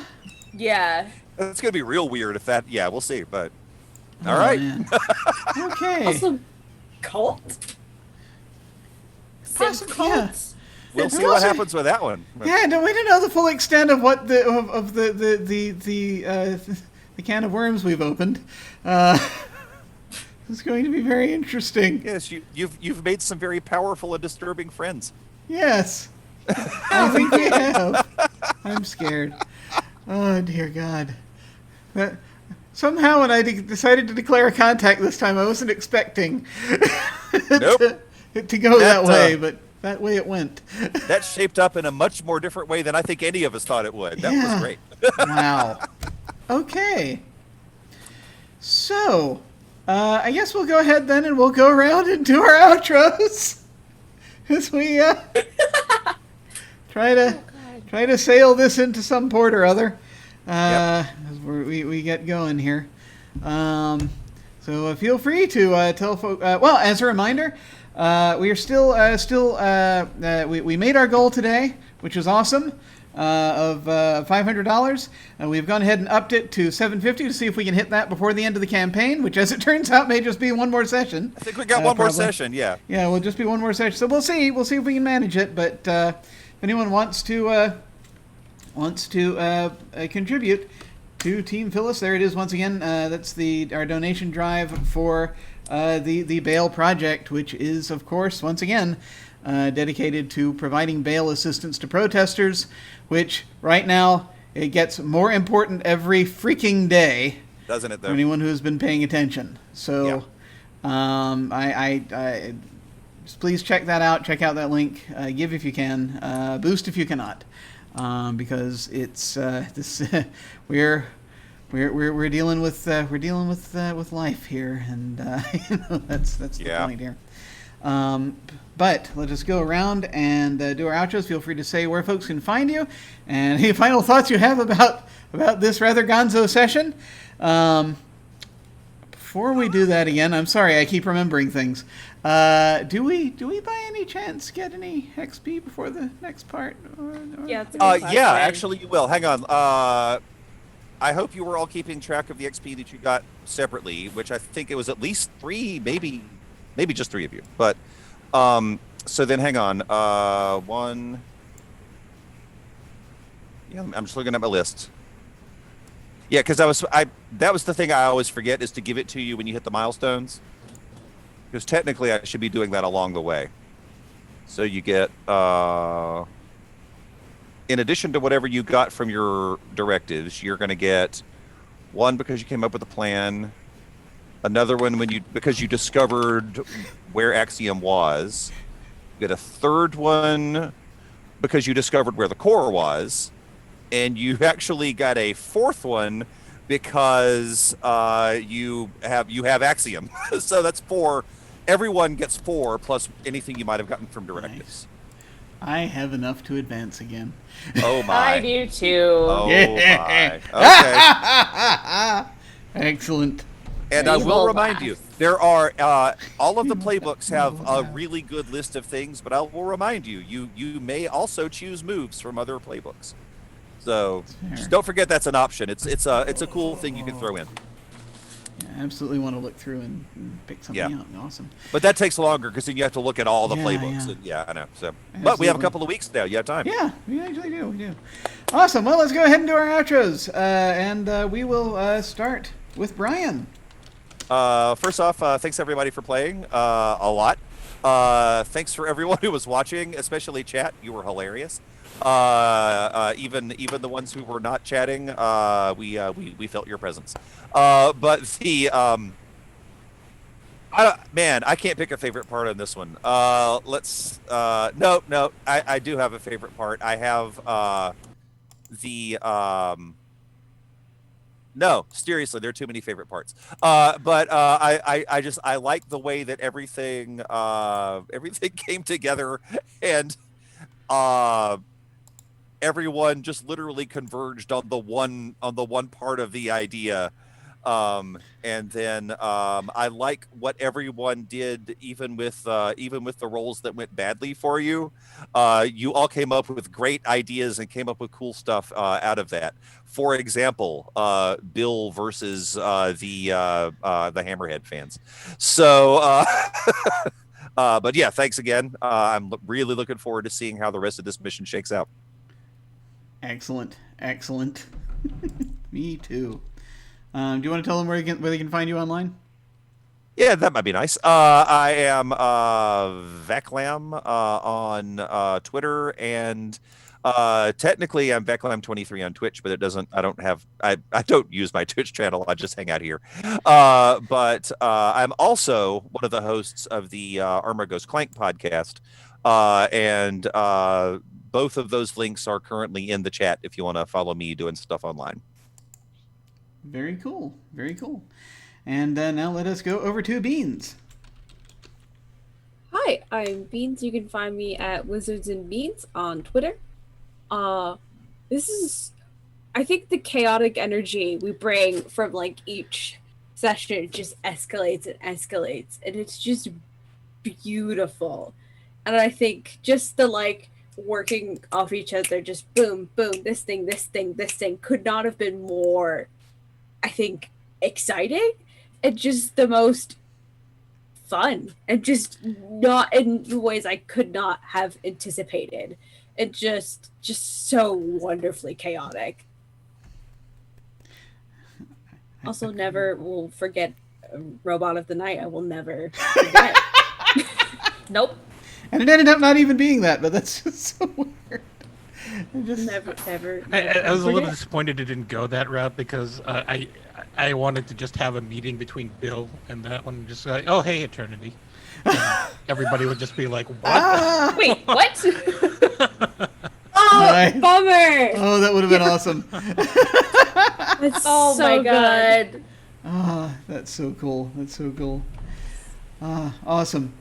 Well, now over to Sarah. Hi, I'm Sara. I am Sara of Swords on Twitter now.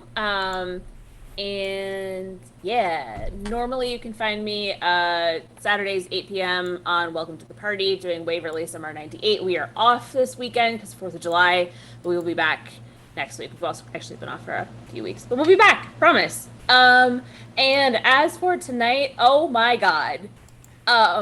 I First of all, I really like how we've kind of come together as a group, and I love when I feel like I don't normally always feel comfortable being like, hey, let's do this crazy thing that has to happen right the heck now. Let's go. But this is a good group, and I feel really comfortable with y'all, so I felt cool doing that. And it just like the sheer chaos of this, like none of that happened in after the break was what we had planned for the 2 hours beforehand at all. And then, like Brian said, it all came from one botched roll. And so I love that. That's the fun part of tabletop RPGs, where there's dice, is you don't, crazy crap happens because of what the dice do. And so that was delightful. And I do like the meme of Bill punching out the 2 windows and then just flipping everybody off with a bloody hand on the way out. That was like the most metal edgelord crap like Bill could possibly have done, and it's just like, what the heck? Who is this? So that was great. So good. So good. Oh man. Did you give your online contacts? My brain is going. Yeah. Oh, you did? Okay, cool. Yep. Yep. Sara of Swords. I'm no longer Arclight Phoenix on Twitter. I am Sara of Swords now. Cool. So folks, yep. Awesome. And finally, Anino. Hey, my name's Anino. You can find me on Twitter at Anino Gaming. I had a great time. I was always kind of curious to see how Bill would evolve in this game, because I always liked the idea of him being too good at Carmageddon, because he was just so good at driving, he didn't really need to pull off any sort of combat stuff. But I just think it's hilarious that now he was able to show that he could actually be a top tier Carmageddon driver. He just didn't really have the right motivation till now. If he applied himself, he could do it. Absolutely. Or if, they just let him do what he does. Yeah. And figure it out on his own, he would do it. But anyway, yeah. So really glad for that. You can find me tomorrow on the Wandering DM channel at 8 p.m. for another episode of Cyberpunk Red. If you haven't gotten enough of me doing crazy shit in dystopian futures. And then on Saturday night, we'll be back here for Invisible Sun as we finish up our layover. Yes, dining at the Enigma. Back on the train. Are you still doing the fondue? Yeah, we're still at the fondue. Yep. They're still inside the Enigma. Having its fondue. It is a strange time. A very strange time. All right, folks. Well, that comes down to me, and I think my favorite things tonight had to do. I've got to call out the rivalry with Ultratex. That was great, and just the sudden idea to do a flash mob was freaking brilliant. That was so cool. I loved it. I loved it so much. I think that. I also really loved the meeting with I also really loved Alice today, and just that initial meeting that was so good. It was really cool. I loved all of these things. I am enjoying. I'm very excited to get to the to get to our finale here, because we've got. I mean, even just from a personal standpoint, I'm interested in seeing like the final little sort of puzzle piece come down. Into place for John, at least for like reestablishing some initial identity bit, and I'm just very interested in kind of seeing if we get to that. But also just getting the core and doing this mission. This is really awesome. I'm very much looking forward to it. But as for me. I am Jim Ryan. I am OtherDoc on both Twitch and Twitter. My website is jimyesthatjim.com, where you can find my Geek Observation podcast and links to my various other podcasts, audio dramas, writings, and such.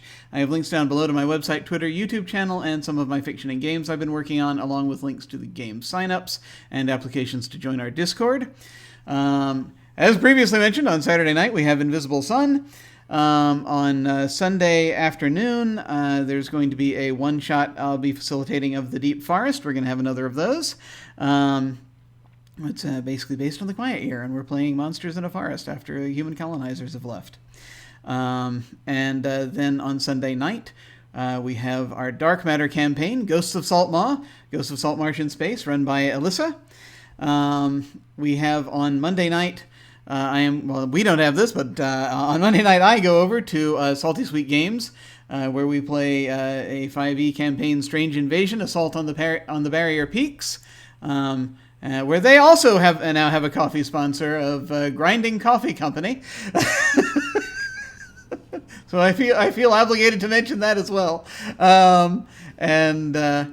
Then on Tuesday night, back over here, will be the premiere of our short campaign of 50 Fathoms, which is it's a Savage Worlds game.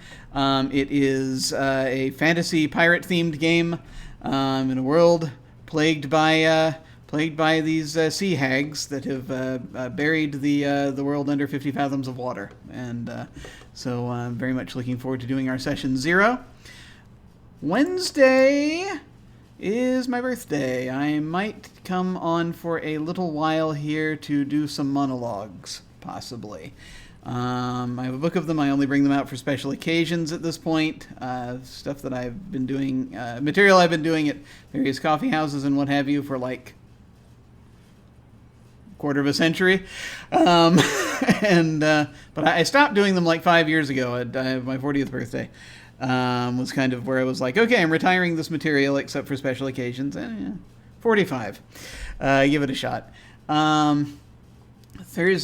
of course, Thursday night, we are off. We will not be doing this next week. We'll be back 2 weeks from now.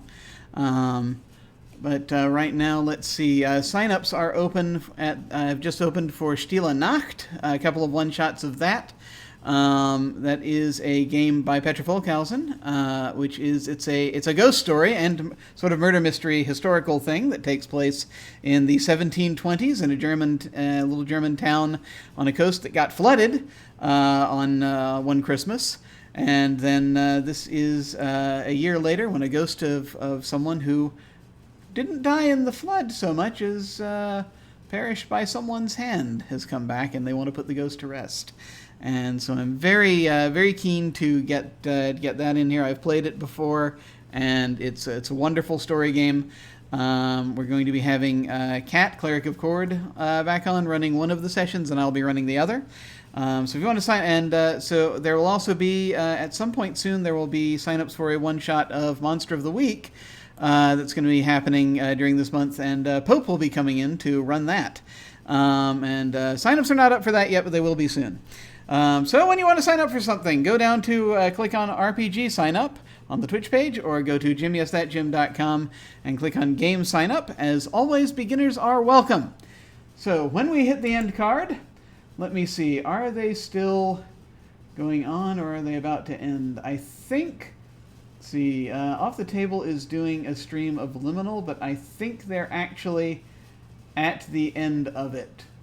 So I would normally stream right now, but I have a feeling they're about to go.